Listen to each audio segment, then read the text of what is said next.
ये video Lucent तथा Arihant GK के 5000 प्रश्नों के लिए तीसरा भाग होगी। इसके 2 पार्ट हमने ऑलरेडी अपलोड कर दिया है और ये होगा तीसरा पार्ट। तो चलिए ये वीडियो शुरू करते हैं। सब्सक्राइब करिए स्टडी फॉर जॉब्स चैनल को और बेल आइकन को दबाइए लेटेस्ट अपडेट सबसे पहले पाने के लिए। कि यहाँ पे पहला क्वेश्चन है कि विक्रम साराभाई अंतरिक्ष केंद्र कहाँ पे है। तो देखा जाए तो ये जो क्वेश्चन है ये स्टैटिक जीके का क्वेश्चन है और ये कभी चेंज नहीं होगा जब तक जो अंतरिक्ष केंद्र है वो अपना जो सेंटर है चेंज नहीं करता है, तब तक ये चेंज नहीं होने वाला है। तो इसे आपको याद रखना होगा। जो विक्रम साराभाई अंतरिक्ष केंद्र है BSS लिखता है, ये है त्रिवेंद्रम में।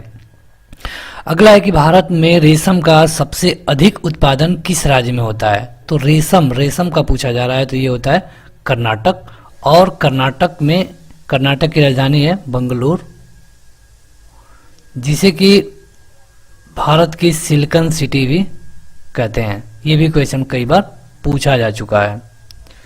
अगला क्वेश्चन कि मैराथन दौड़ की दूरी कितनी होती है। जो मैराथन दौड़ होती है आपने सुना होगा, या फिर वो सेंट्रल लेवल पे हो या फिर स्टेट लेवल पे या फिर किसी सिटी लेवल पे, तो उनकी दूरी कितनी होती है। मैराथन में आपको बहुत देर तक दौड़ना होता है, तो ये होता है 26 मील और 385 गज। 26 मील प्लस 385 गज। अगला क्वेश्चन कि लंदन में इंडिया हाउस की स्थापना किसने की थी। लंदन में इंडिया हाउस, तो ये किया गया था श्यामजी कृष्ण वर्मा के द्वारा। अगला क्वेश्चन कि वन अनुसंधान संस्थान कहाँ पर स्थित है। वन अनुसंधान संस्थान, तो ये है देहरादून। और देहरादून कहाँ पर है, तो उत्तराखंड में। यहाँ पे उत्तराखंड में एक नेशनल पार्क भी है जो कि कई बार परीक्षाओं में पूछा जाता है, यह है जिम कॉर्बेट।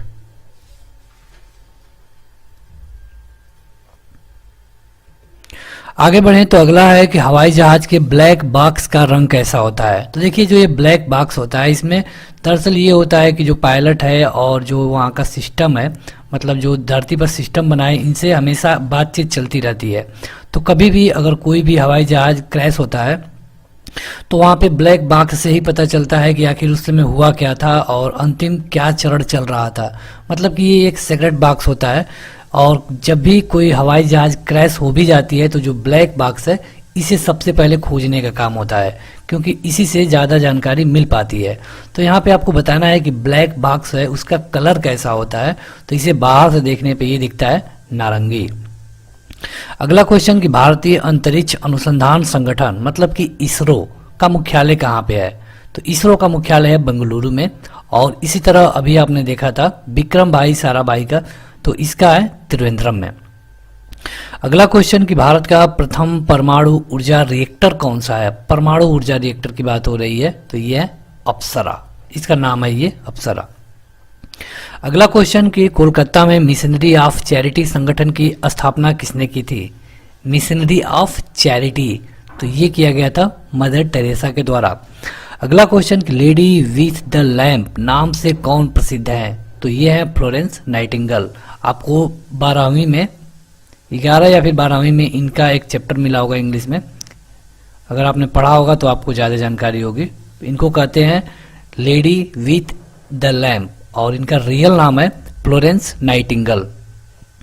अगला क्वेश्चन कि खुरपका एवं मुंहपका रोग इनमें पाया जाता है। खुरपका और मुंहपका, तो ये गाय और भैंस में होता है खुरपका और मुंहपका रोग। अगला क्वेश्चन कि सूचना की उस सबसे छोटी इकाई को क्या कहते हैं जिसे कंप्यूटर समझ और प्रोसेस कर सकता है। तो यहाँ पे सीधे सीधे आप ये समझिए कि कंप्यूटर की सबसे छोटी इकाई को क्या कहते हैं। तो इसे कहते हैं बिट। बिट से मिलके बनता है बाइट और बाइट से मिलके बनता है किलोबाइट और किलोबाइट से मिलके बनता है मेगाबाइट और इससे मिलके बनता है गीगाबाइट और इससे मिलके बनता है टेराबाइट। तो यहाँ पे देख सकते हैं इनका यही सीरियल क्रम है। अगला कि अंटार्कटिका में प्रथम भारतीय अस्थायी प्रयोगशाला को क्या नाम दिया गया है। बात की जा रही है अंटार्कटिका की, तो यहाँ पे जो प्रथम अस्थायी प्रयोगशाला है इसे कहते हैं दक्षिण गंगोत्री। अगला क्वेश्चन कि इलिसा टेस्ट कौन से रोग के लिए किया जाता है। तो ये तो क्वेश्चन कई बार पूछा जा चुका है। ये किया जाता है एड्स के लिए। एड्स की टेस्ट के लिए जो भी पेशेंट आता है उसमें यही टेस्ट किया जाता है इलिसा। आप इनका ये मीनिंग याद रखेंगे, ELISA।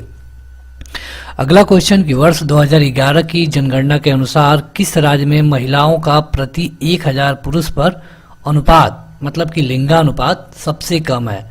तो अगर बात की जाए 2011 की, तो यहाँ पे सबसे ज़्यादा लिंगानुपात कम है हरियाणा का।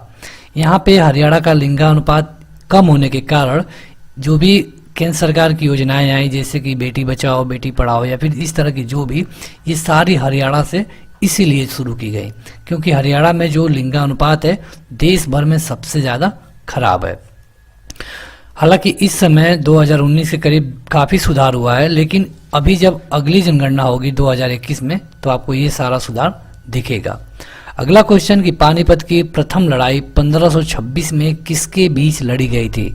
तो देखिए जो पानीपत है, इसमें जो पहली लड़ाई हुई थी ये हुई थी 1526 में, और लड़ी गई थी बाबर तथा इब्राहिम लोदी के द्वारा। बाबर था एक मुगल शासक, पहली बार ये भारत आया था और इसने पहली अपनी लड़ाई लड़ी थी पानीपत में, और ये लड़ी थी 1526 में। और यहाँ पे बाबर ने इब्राहिम लोदी को बड़े ही आसानी से हरा दिया था।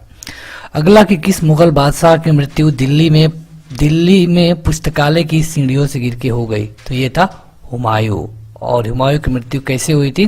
तो पुस्तकालय की सीढ़ियों से गिरने से।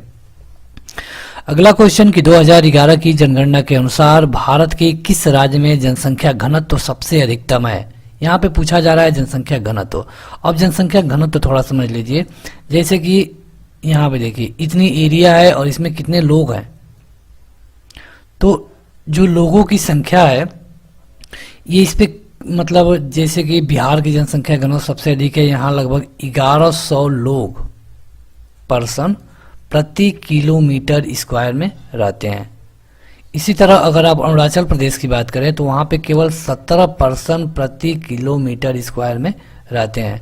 मतलब कि अगर स्टेट की बात की जाए तो सबसे अधिक है बिहार की, इससे भी ज़्यादा एक जगह की है, लेकिन वो केंद्र शासित प्रदेश है और ये है दिल्ली। न्यू दिल्ली की जो जनसंख्या घनत्व है वो करीब 11,000 के बराबर है। अगला क्वेश्चन कि तेल और प्राकृतिक गैस आयोग, मतलब कि ONGC का मुख्यालय कहाँ पर स्थित है? तो ये है अगेन देहरादून में, और ये है उत्तराखंड की राजधानी।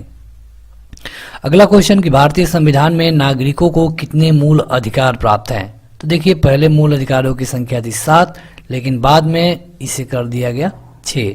तो आपको याद रखना है कि मूल अधिकार मतलब कि 6। अब आपके लिए एक सवाल है, आप हमें किसी भी एक मूल अधिकार के बारे में कमेंट करके बताइए। आपकी भाषा हिंदी या फिर इंग्लिश हो सकती है। अगला क्वेश्चन कि 42वें संशोधन द्वारा प्रस्तावना में कौन से शब्द जोड़े गए? 42वें संशोधन द्वारा, तो देखिए पहले जान लीजिए 42वां संविधान संशोधन हुआ कब था? ये हुआ था 1976 में, और इसमें संविधान में 3 शब्द जोड़े गए थे, समाजवादी, धर्मनिरपेक्ष एवं अखंडता। कब हुआ था? तो 1976 में। कई बार ये क्वेश्चन पूछा जा चुका है कि कब हुआ था और कौन कौन से शब्द जोड़े गए, कितने शब्द जोड़े गए। अगला क्वेश्चन कि भारत में सबसे अधिक वर्षा किस मानसून से होती है? बात हो रही है सबसे अधिक वर्षा की, तो ये होती है दक्षिण पश्चिम मानसून से। दरअसल अगर यहाँ पे देखा जाए भारत के नक्शे को इस तरह आप बना लें, तो यहाँ पे जो इधर से मानसून आता है ये सबसे ज़्यादा बारिश कराता है, क्योंकि और इसकी देखिए एरिया इसी तरह होता है, सबसे लास्ट में दिल्ली में पहुँचता है और फिर ये जब वापस जाता है इधर से तो उड़ीसा में बारिश करके जाता है। तो यही देखिए भारत में 2-3 तरह से मानसून आता है।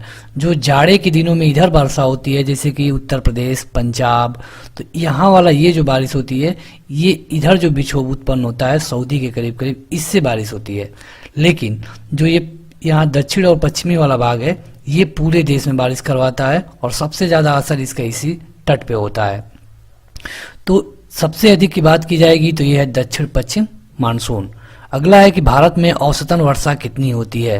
तो ये होती है 118 सेंटीमीटर। अगला क्वेश्चन कि हवाई जहाज वायुमंडल की किस परत में उड़ते हैं? तो हवाई जहाज उड़ती है समताप मंडल में। अब आज के लिए आपका एक और क्वेश्चन, सबसे निचले मंडल का नाम हमें कमेंट करके बताइए। सबसे निचले मंडल का नाम हमें कमेंट करके बताइए। अगला क्वेश्चन कि क्षोभ मंडल की धरातल से अधिकतम कितनी ऊंचाई हो सकती है? तो क्षोभ मंडल इसकी धरातल से अधिकतम ऊंचाई हो सकती है 18 किलोमीटर। अगला क्वेश्चन है कि दक्षिण पश्चिमी मानसून किस राज्य में सबसे पहले प्रवेश करता है? तो जैसे कि अभी हम आपको फिगर बना के समझाया था, यहाँ पे सबसे पहले इसका प्रभाव होता है केरल में, और केरल के बाद ही ये किसी अगले स्टेट में जा पाता है।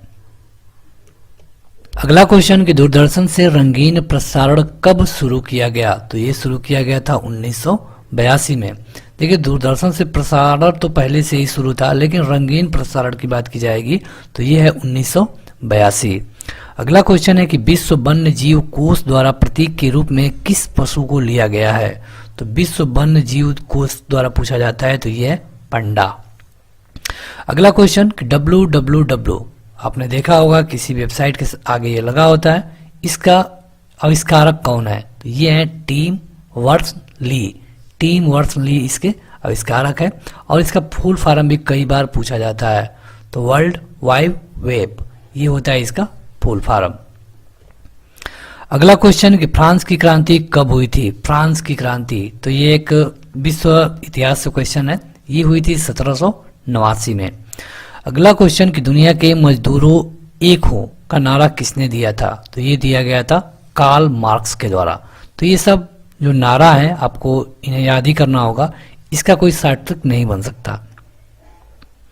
आगे बढ़ें तो अगला क्वेश्चन है कि वर्ष 2011 की जनगणना के अनुसार पुरुष स्त्री अनुपात लिंगानुपात कितना है? मतलब कि ये पूरा मतलब भारत लेवल पे बात हो रही है, पूरा जैसे कि इंडिया भर में सबका लेके, तो 2011 के अनुसार है 940। इसकी नई जनगणना जब आएगी 2021 में तो आपको पता चल पाएगा कि इसमें कितनी बढ़ोतरी हुई है या फिर कितना सुधार हुआ है। अगला क्वेश्चन की समानता, स्वतंत्रता और बंधुत्व का नारा किस क्रांति की देन है? तो ये है फ्रांस की राज्य क्रांति की देन है, समानता, स्वतंत्रता और बंधुत्व का नारा। अगला क्वेश्चन कि एशिया का नोबेल पुरस्कार किसे कहा जाता है? एशिया का नोबेल पुरस्कार तो जैसा कि आपको पता होगा कि नोबेल पुरस्कार विश्व का सबसे बड़ा पुरस्कार है, और लेकिन एशिया का अगर नोबेल पुरस्कार कहा जाए तो ये होता है मैग्सेसे पुरस्कार।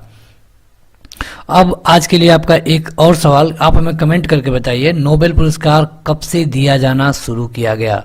कमेंट करके जरूर बताइए। अगर नहीं पता है तो कहीं से देख के कमेंट करके बताइए, क्योंकि अगर जिस चीज़ को आप एक बार सर्च कर लेते हैं वो आपको ज़्यादा दिनों तक याद रहता है। क्वेश्चन है कि नोबेल पुरस्कार कब से दिया जाना शुरू किया गया? बेहद आसान क्वेश्चन है।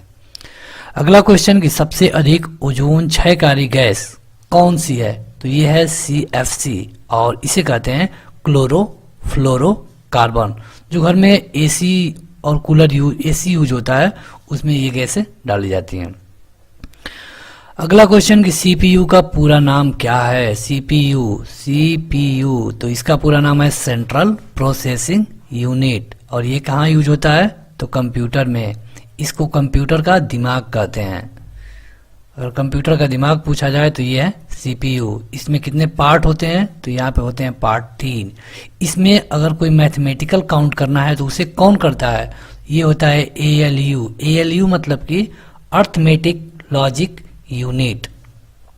अगला क्वेश्चन कि सौर मंडल में ग्रहों की संख्या कितनी होती है? तो सौर मंडल में ग्रहों की संख्या इस समय है 8। हालांकि 2006 से पहले इनकी संख्या थी 9, लेकिन 2006 में चेक गणराज्य प्राग में एक मीटिंग हुई, वहां पे जो 9वां ग्रह था जिसको यम बोला जाता था उसको हटा दिया गया। और इसको हटाया क्यों गया इसके बारे में भी हम थोड़ा सा आपको बता दें।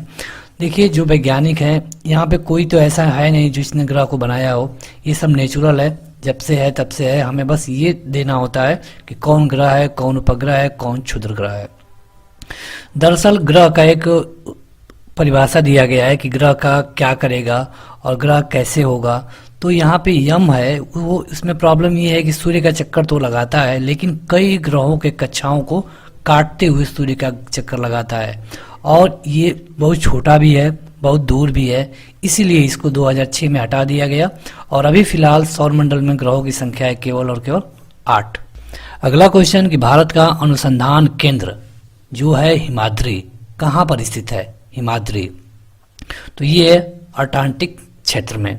अगला क्वेश्चन कि राष्ट्रीय संग्रहालय कहाँ पर स्थित है? तो राष्ट्रीय संग्रहालय है कोलकाता। और कोलकाता कहाँ है? तो ये वेस्ट बंगाल की राजधानी है। अब आज के लिए आपका एक और सवाल, कोलकाता कौन से नदी के किनारे बसा है? ये हमें कमेंट करके बताइए, जरूर कमेंट करिए, क्योंकि अगर आपको पता है तो कमेंट करेंगे, अच्छी बात है। अगर नहीं पता है तो कहीं से सर्च करके इसे कमेंट करिए, और जब आप उसको सर्च करेंगे तो आपको भविष्य में भी वो याद रहेगा। कोलकाता कौन सी नदी के किनारे बसा है? अगला क्वेश्चन कि संविधान सभा का अस्थायी अध्यक्ष किसे चुना गया था? तो अस्थायी चुना गया था सच्चिदानंद सिन्हा को। और यहीं पे एक और पूछा जाता है कि अस्थायी अध्यक्ष किसे चुना गया था? तो ये चुना गया था राजेंद्र प्रसाद को, जिनको बाद में चल के भारत का पहला राष्ट्रपति बनने का गौरव प्राप्त हुआ। और ये कहाँ से थे? तो बिहार से। आगे बढ़ें उससे पहले अगर अभी तक आपने इस वीडियो को लाइक नहीं किया है तो वीडियो के नीचे जो लाइक का बटन है उसे दबाकर लाइक कर दीजिए। इस तरह की और भी वीडियो ऑलरेडी अपलोड है, अगर आप उन्हें देखना चाहते हैं तो आपको चैनल के प्लेलिस्ट में जाना होगा। आपसे एक रिक्वेस्ट है कि इस वीडियो के बीच में जो भी ऐड आ रहे हैं आप उसे स्किप मत करिए। ये ऐड आपके लिए एक रेस्ट होगा और उसके बाद फिर से क्वेश्चन कंटिन्यू है। अगला क्वेश्चन कि जब चंद्रमा सूर्य और पृथ्वी के बीच आता है तब कौन सा ग्रहण लगता है? देखिए, अगर चंद्रमा सूर्य और पृथ्वी के बीच आ जाता है, मान लीजिए ये हो गया सूर्य और ये हो गई पृथ्वी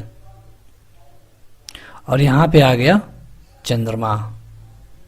जब चंद्रमा आ जाता है सूर्य और पृथ्वी के बीच तो लगता है हमेशा सूर्य ग्रहण। उसी तरह जब भी ये सूर्य होता है और पृथ्वी जब आ जाती है चंद्रमा और सूर्य के बीच तो तब लगता है चंद्र ग्रहण। अगला क्वेश्चन कि जल का शुद्धतम रूप कौन सा होता है? शुद्धतम रूप, तो शुद्धतम रूप कैसे काउंट किया जाता है? इसको काउंट किया जाता है पीएच वैल्यू पे। जो 7 से पहले होगा उसे कहा जाता है अम्ल, और जो 7 के बाद होगा 14 तक उसे कहा जाता है क्षार। तो जल का शुद्धतम रूप की बात की जाए तो यह है वर्षा का जल। अगला क्वेश्चन कि भारत में किस प्रकार की विद्युत का सर्वाधिक उत्पादन होता है? तो यह है ताप विद्युत। अगला क्वेश्चन कि रेडियो तरंग वायुमंडल की किस सतह से परिवर्तित होती है? तो रेडियो तरंग या फिर इस तरह की कोई भी नेटवर्किंग की बात होगी तो ये होता है हमेशा आयन मंडल से।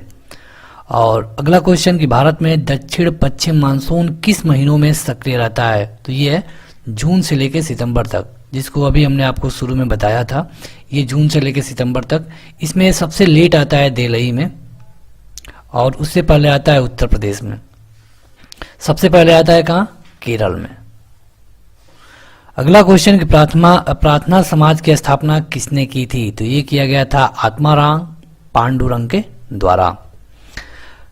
आगे बढ़ें तो अगला क्वेश्चन है कि वायुमंडल का कितना भाग 29 किलोमीटर की ऊंचाई तक पाया जाता है? तो वायुमंडल का भाग अगर बात करें 29 किलोमीटर तक तो ये है 97%, क्योंकि जब ज्यादा ऊपर आप जाएंगे तो वहां पे वायुमंडल रह नहीं जाता है, वहां पे निर्वात हो जाता है।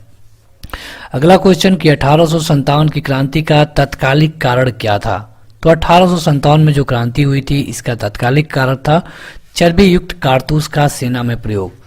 और इसी के लिए, हालांकि केवल एक यही फैक्टर नहीं था, इसके साथ साथ और कई फैक्टर थे, तो कई फैक्टरों को लेकर ये 1857 की क्रांति हुई। और 1857 की क्रांति के बारे में हम आपको थोड़ा सा और बता दें, यहाँ पे इस क्रांति को जब अंग्रेजों ने कुचल दिया 1858 में, तो यहाँ पे गवर्नर था, इसको बदल के अब उसका नाम रख दिया वायसराय।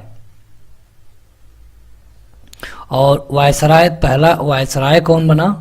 तो लॉर्ड कैनिंग। ये भी क्वेश्चन कई बार पूछा जाता है।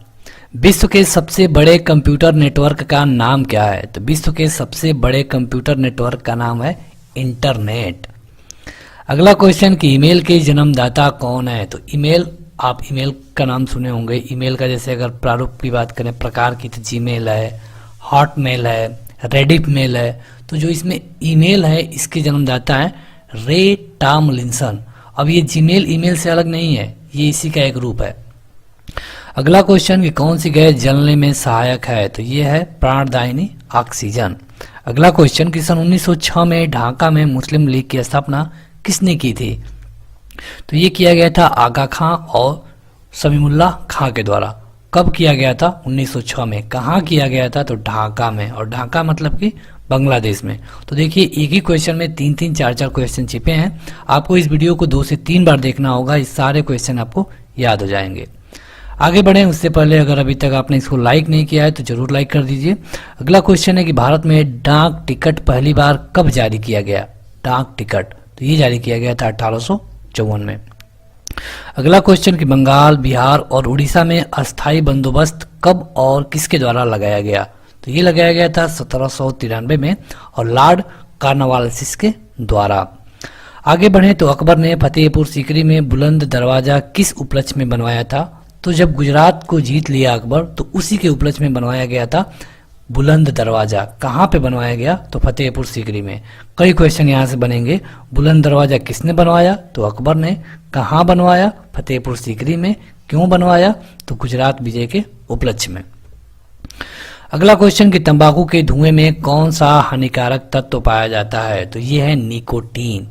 अगला क्वेश्चन कि परमाणु बम का आविष्कार किसने किया था? तो ये किया गया था ऑटो हन के द्वारा। आगे बढ़े तो अगला क्वेश्चन है कि बीजक किसकी रचना है? तो बीजक है संत कबीरदास की रचना। संत कबीरदास एक निर्गुण धारा के कवि थे और इनकी रचना है बीजक। आगे बढ़े उससे पहले आपसे एक रिक्वेस्ट, इस वीडियो में जो भी ऐड आ रहे हैं बीच बीच में आप उन्हें स्किप मत करिए। आपके लिए 2 से 3 सेकंड का वो ब्रेक होगा, उसके बाद आपकी ये वीडियो कंटिन्यू है। अगला क्वेश्चन कि चांद बीबी कहाँ की शासिका थी? चांद बीबी तो ये थी अहमदनगर की। अब इसी तरह ये क्वेश्चन और पूछता है कि सबसे पहले दिल्ली पर राज करने वाली किसी महिला शासिका का नाम बताइए। तो ये थी 1236 से लेके 1240 के बीच में। इनका नाम था रजिया सुल्तान। ये इल्तुतमिश की बेटी थी। और इल्तुतमिश कब से कब राज किया? तो 1210 से लेके 1236 तक। ये कौन से वंशज थे? तो ये थे मामलुक वंश। कहीं कहीं आपको मामलुक मिलता होगा, अक्सर आपको गुलाम ही दिखेगा, गुलाम वंश, लेकिन इन्हें मामलुक वंश भी कहा जाता है। 1206 से लेके 1290 के बीच इस पूरे वंशज ने राज किया। अगला क्वेश्चन कि इलेक्ट्रिक हीटर की कुंडली किस धातु से बनाई जाती है? तो आपने हीटर देखा होगा, उसमें जो तार लगाया गया होता है वो पूरा ऐसे होता है कुंडली के नुमा। ये कौन से धातु का होता है? तो ये होता है नाइक्रोम। और नाइक्रोम ही क्यों यूज किया जाता है? क्योंकि ये ज़्यादा रेजिस्टेंस सह सकता है और ये ज़्यादा देर तक गर्म रहता है। अगला क्वेश्चन कि राष्ट्रपति का अध्यादेश कितने समय के लिए लागू होता है? तो अध्यादेश लागू होता है 6 महीनों के लिए। अब अध्यादेश क्या है कि जैसे कि अगर कोई कानून बनाना बहुत जरूरी है, जैसे कि देश में दंगा हो रहा है या फिर किसी एक खास मुद्दे पर प्रॉब्लम बढ़ रही है और उसके लिए कोई कानून नहीं है। अब कानून बनाने के लिए संसद का वेट करना पड़ेगा और संसद साल भर में 2 बार ही लगाई जाती है। अगर संसद सत्र में नहीं है, मतलब संसद नहीं चल रही है, तो उस समय किसी भी कानून को कुछ खास विषयों को छोड़ करके अध्यादेश लाया जा सकता है। अब ये जब अध्यादेश लाया जाएगा तो उसी समय से ये कानून मान लिया जाता है और ये अध्यादेश लगाया जाता है केवल 6 महीनों के लिए। अगर 6 महीने के अंदर उसे कानून का रूप नहीं दिया गया तो ऑटोमेटिक को कोलैप्स हो जाता है। अगला क्वेश्चन कि विश्व एड्स दिवस कब मनाया जाता है? तो ये मनाया जाता है हर साल 1 दिसंबर को। और क्यों मनाया जाता है? एड्स अवेयरनेस के बारे में बताने के लिए लोगों को, कि ताकि सबको पता चले कि एड्स क्या है, क्यों होता है और इसमें सावधानी क्या रखनी है। अगला क्वेश्चन कि भारत के राष्ट्रीय ध्वज का डिजाइन किसने तैयार किया था? तो ये है मैडम भीखाजी कामा। अगला क्वेश्चन कि सन 1815 में आत्मीय सभा का गठन किसने किया था? तो ये किया गया था राजा राम मोहन राय के द्वारा। अगला क्वेश्चन कि फ्यूज की तार किस पदार्थ की बनी होती है? तो ये बनी होती है टीन तथा शीशे की मिश्र धातु की। अगला क्वेश्चन कि इलेक्ट्रॉन की खोज किसने की थी? तो ये किया गया था जे थॉमसन के द्वारा। अब आपके लिए एक सवाल, प्रोटॉन की खोज किसने किया था? इसका उत्तर आप हमें कमेंट करके बताइए। अगला क्वेश्चन कि भू राजस्व की दहसाला पद्धति किसने लागू की? तो दहसाला पद्धति लागू किया गया था अकबर के द्वारा। अकबर एक मुगल शासक था। आगे बढ़े तो अगला है कि पश्चिमी घाट को अन्य किस नाम से जाना जाता है? तो इसे जाना जाता है सह्याद्री पर्वत श्रृंखला के नाम से। पश्चिमी घाट मतलब कि अगर आप ये मैप देखें तो इधर की बात हो रही है, केरल वाले एरिया की। अगला क्वेश्चन की गुरुत्वाकर्षण के नियम किसने बनाए थे? तो बेहद आसान सवाल, न्यूटन ने। अगला क्वेश्चन की कांग्रेस की स्थापना के समय भारत का वायसराय कौन था? तो ये बनाया गया था कब? लगभग 1885 में कांग्रेस की स्थापना हुई थी और इस समय जो वायसराय था उसका नाम था लॉर्ड डफरिन।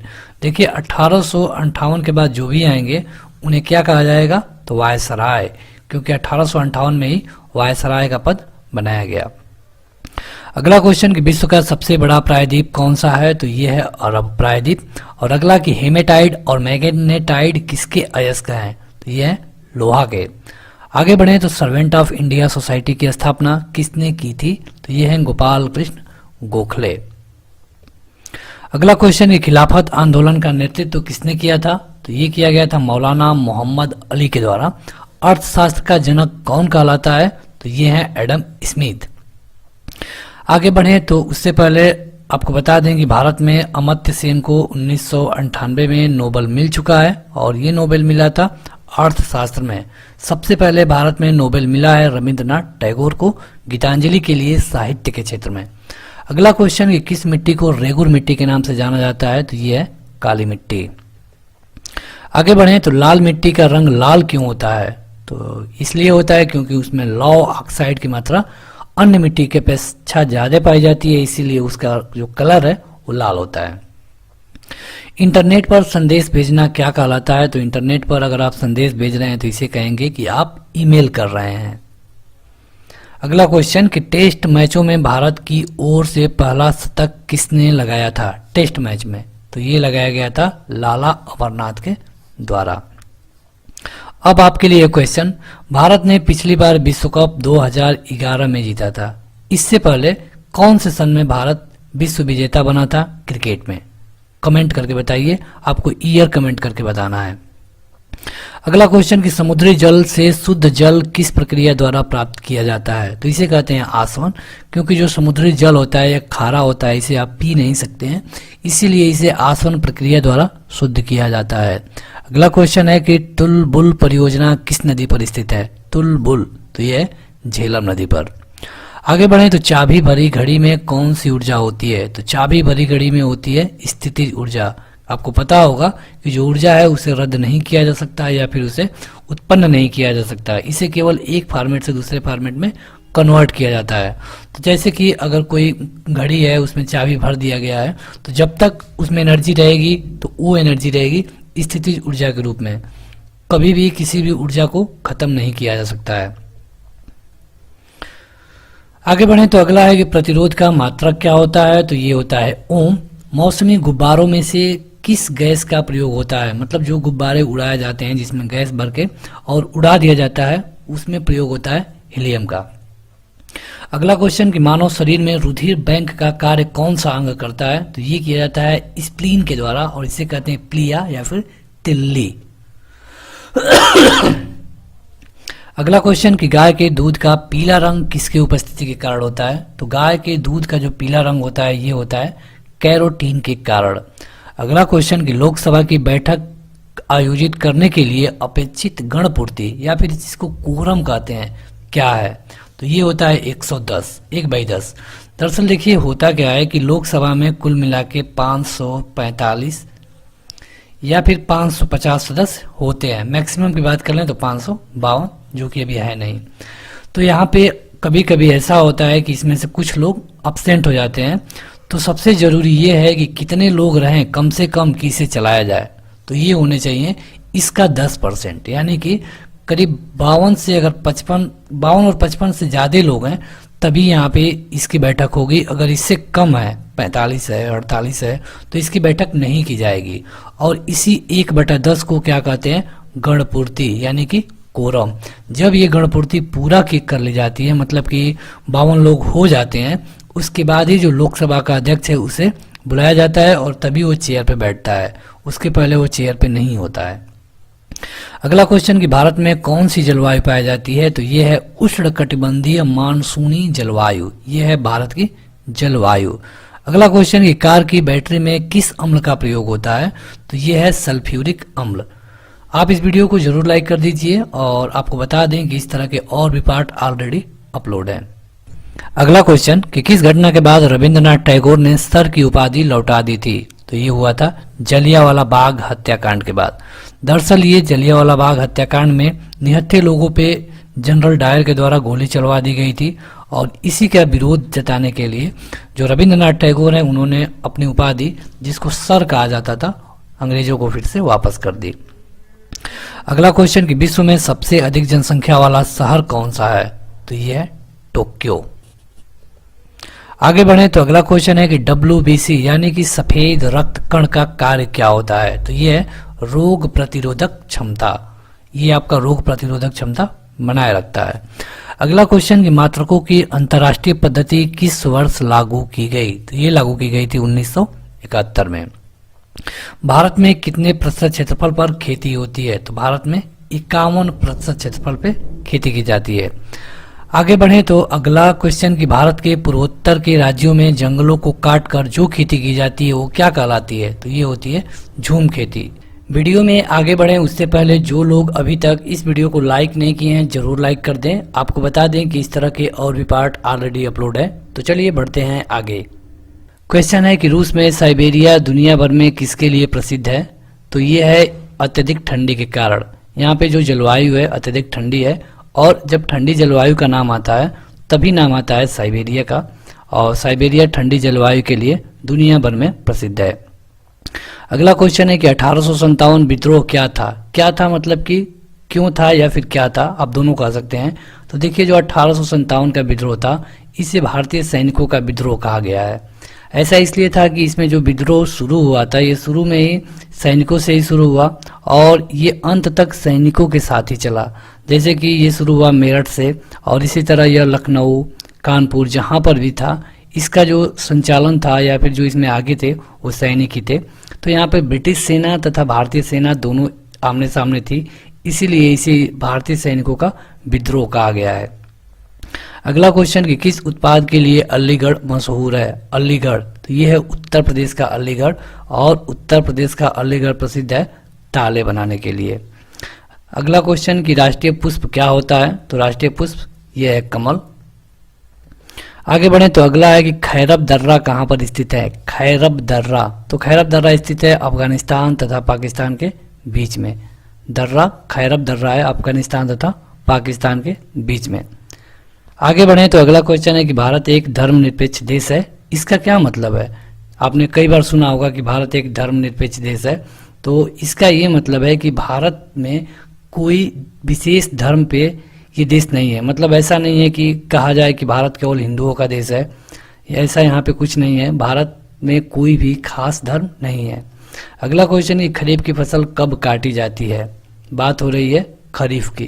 तो देखिए खरीफ की फसल काटने या फिर रबी के फसल बोने का समय एक ही है। खरीफ का फसल जो बोई जाती है जुलाई अगस्त में और काटी जाती है कब? तो नवंबर में। नवंबर के पहले सप्ताह में या फिर नवंबर के समय ये काट ली जाती है और इसमें आता है धान। अगर गेहूं की बात करें तो गेहूं है रबी की फसल। आगे बढ़ें। अगला क्वेश्चन कि फिल्म गांधी में गांधी जी की भूमिका निभाने वाले कलाकार कौन थे?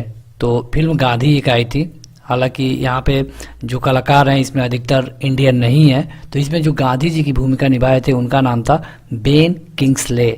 आप ये नाम याद रख सकते हैं, इनका नाम था बेन किंग्सले। अगला क्वेश्चन कि शिक्षक दिवस किस दिन मनाया जाता है? तो देखिए शिक्षक दिवस मनाया जाता है 5 सितंबर को और ये बात हो रही है भारत में। अगर ये पूछा जाता है कि विश्व शिक्षक दिवस कब मनाया जाता है, तो अगर यहाँ पे विश्व शिक्षक दिवस पूछा जाएगा तो ये हो जाएगा 5 अक्टूबर को। अब आज के लिए आपका एक सवाल, आप हमें कमेंट करके बताइए कि जो भारत में शिक्षक दिवस मनाया जाता है 5 सितंबर को, इसके पीछे बनाने का कारण क्या है? आप किसी खास व्यक्ति का नाम हमें कमेंट करके बताइए। अगला क्वेश्चन है कि जापान पर परमाणु बम किस वर्ष गिराया गया था? तो ये गिराया गया था 1945 में। अब किसने गिराया था? तो ये गिराया गया था अमेरिका के द्वारा। जापान के 2 शहर है हिरोशिमा तथा नागासाकी। जब विश्व कप द्वितीय विश्व युद्ध चल रहा था उसी समय जापान जो अमेरिका के कुछ जो पोर्ट थे उस पर कब्जा करने के लिए बढ़ने लगा और इसे रोकने के लिए अमेरिका ने जापान के हिरोशिमा तथा नागासाकी पे 2 बम गिराया और इसमें केवल 3 दिनों का अंतर था। अब ये गिराया गया था द्वितीय विश्व युद्ध में 1945 45 में। अगला क्वेश्चन कि हिमानी यानी कि ग्लेशियर बर्फ का एक बहुत विशाल पिंड है जो कि तो क्या है, मतलब हिमानी आपको बताना है कि यह बर्फ का एक टुकड़ा क्या होता है। तो यह पर्वत श्रेणी के शीर्ष स्थलों पर छाया रहता है, किसी भी पर्वत श्रेणी के, और अगर हिमालय होगा तो हिमालय पर होगा। अगला क्वेश्चन कि पानीपत का प्रथम युद्ध कब लड़ा गया था। तो पानीपत का प्रथम युद्ध लड़ा गया था बाबर तथा इब्राहिम लोदी के बीच में। अब ये भी पूछा जा सकता है कि कब लड़ा गया था। तो 1526 में। कहाँ पर?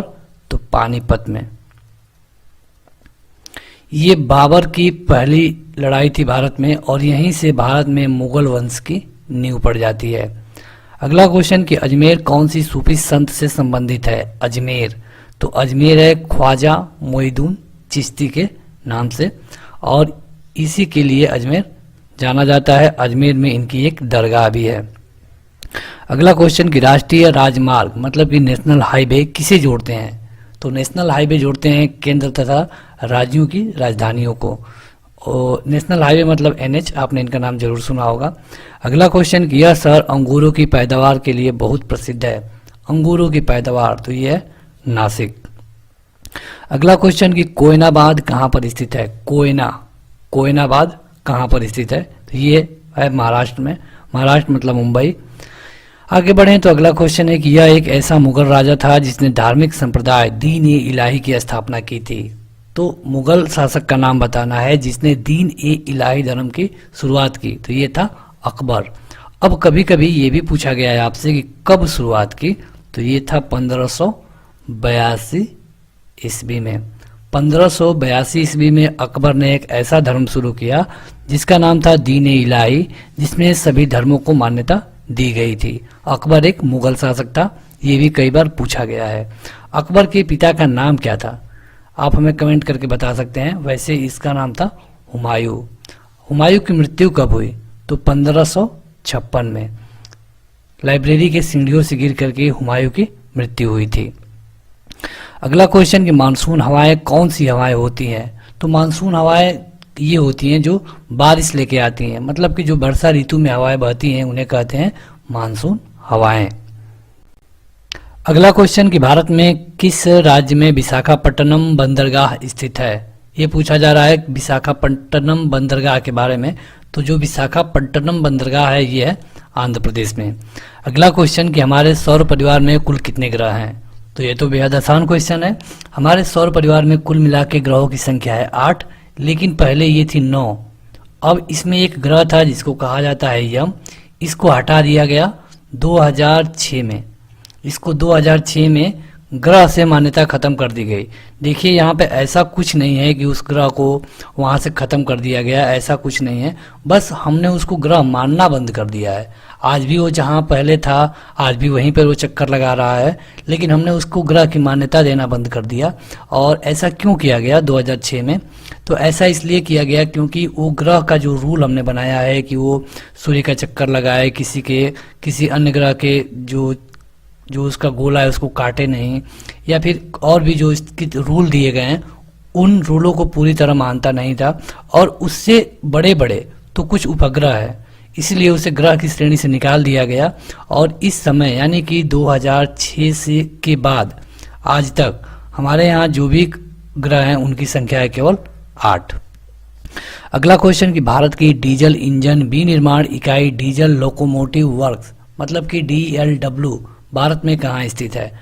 तो DLW का नाम आ जाता है तो आपको पता ही होगा, यह है वाराणसी में। वाराणसी मतलब कि यह है उत्तर प्रदेश में। और वाराणसी कौन सी नदी के किनारे है बता सकते हैं। तो यह है गंगा। यहीं पे काशी विश्वनाथ का मंदिर भी है। अगला क्वेश्चन कि बैसाखी त्यौहार किस धर्म के लोग मनाते हैं। तो बैसाखी त्यौहार मनाते हैं सिख धर्म के लोग। सिख धर्म के लोग द्वारा मनाया जाता है क्या, बैसाखी का त्यौहार। तो चलिए आगे बढ़ते हैं।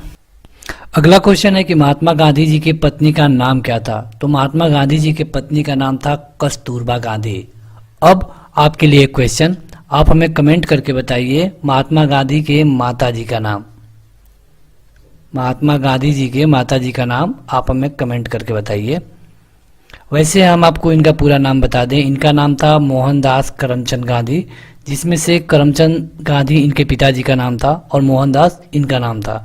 बाद में ये महात्मा गांधी के नाम से प्रचलित हुए। इनके पत्नी का नाम था कस्तूरबा गांधी और माता का नाम था पुतलीबाई। अगला क्वेश्चन कि भारतीय राष्ट्रीय कांग्रेस के संस्थापक कौन थे? तो भारतीय राष्ट्रीय कांग्रेस की स्थापना लगभग सन 1885 में की गई थी एक रिटायर अंग्रेज अधिकारी के द्वारा, जिसका नाम था A.O. ह्यूम।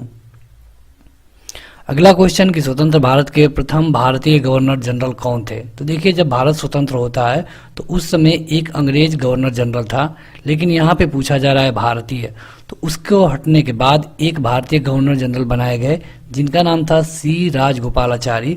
कहीं कहीं इनको राजा जी भी कहा जाता है। बाद में इनके बाद इस पोस्ट को ही खत्म कर दिया गया, तो इस समय आप कोई भी भारत में गवर्नर जनरल की पोस्ट नहीं देखते होंगे।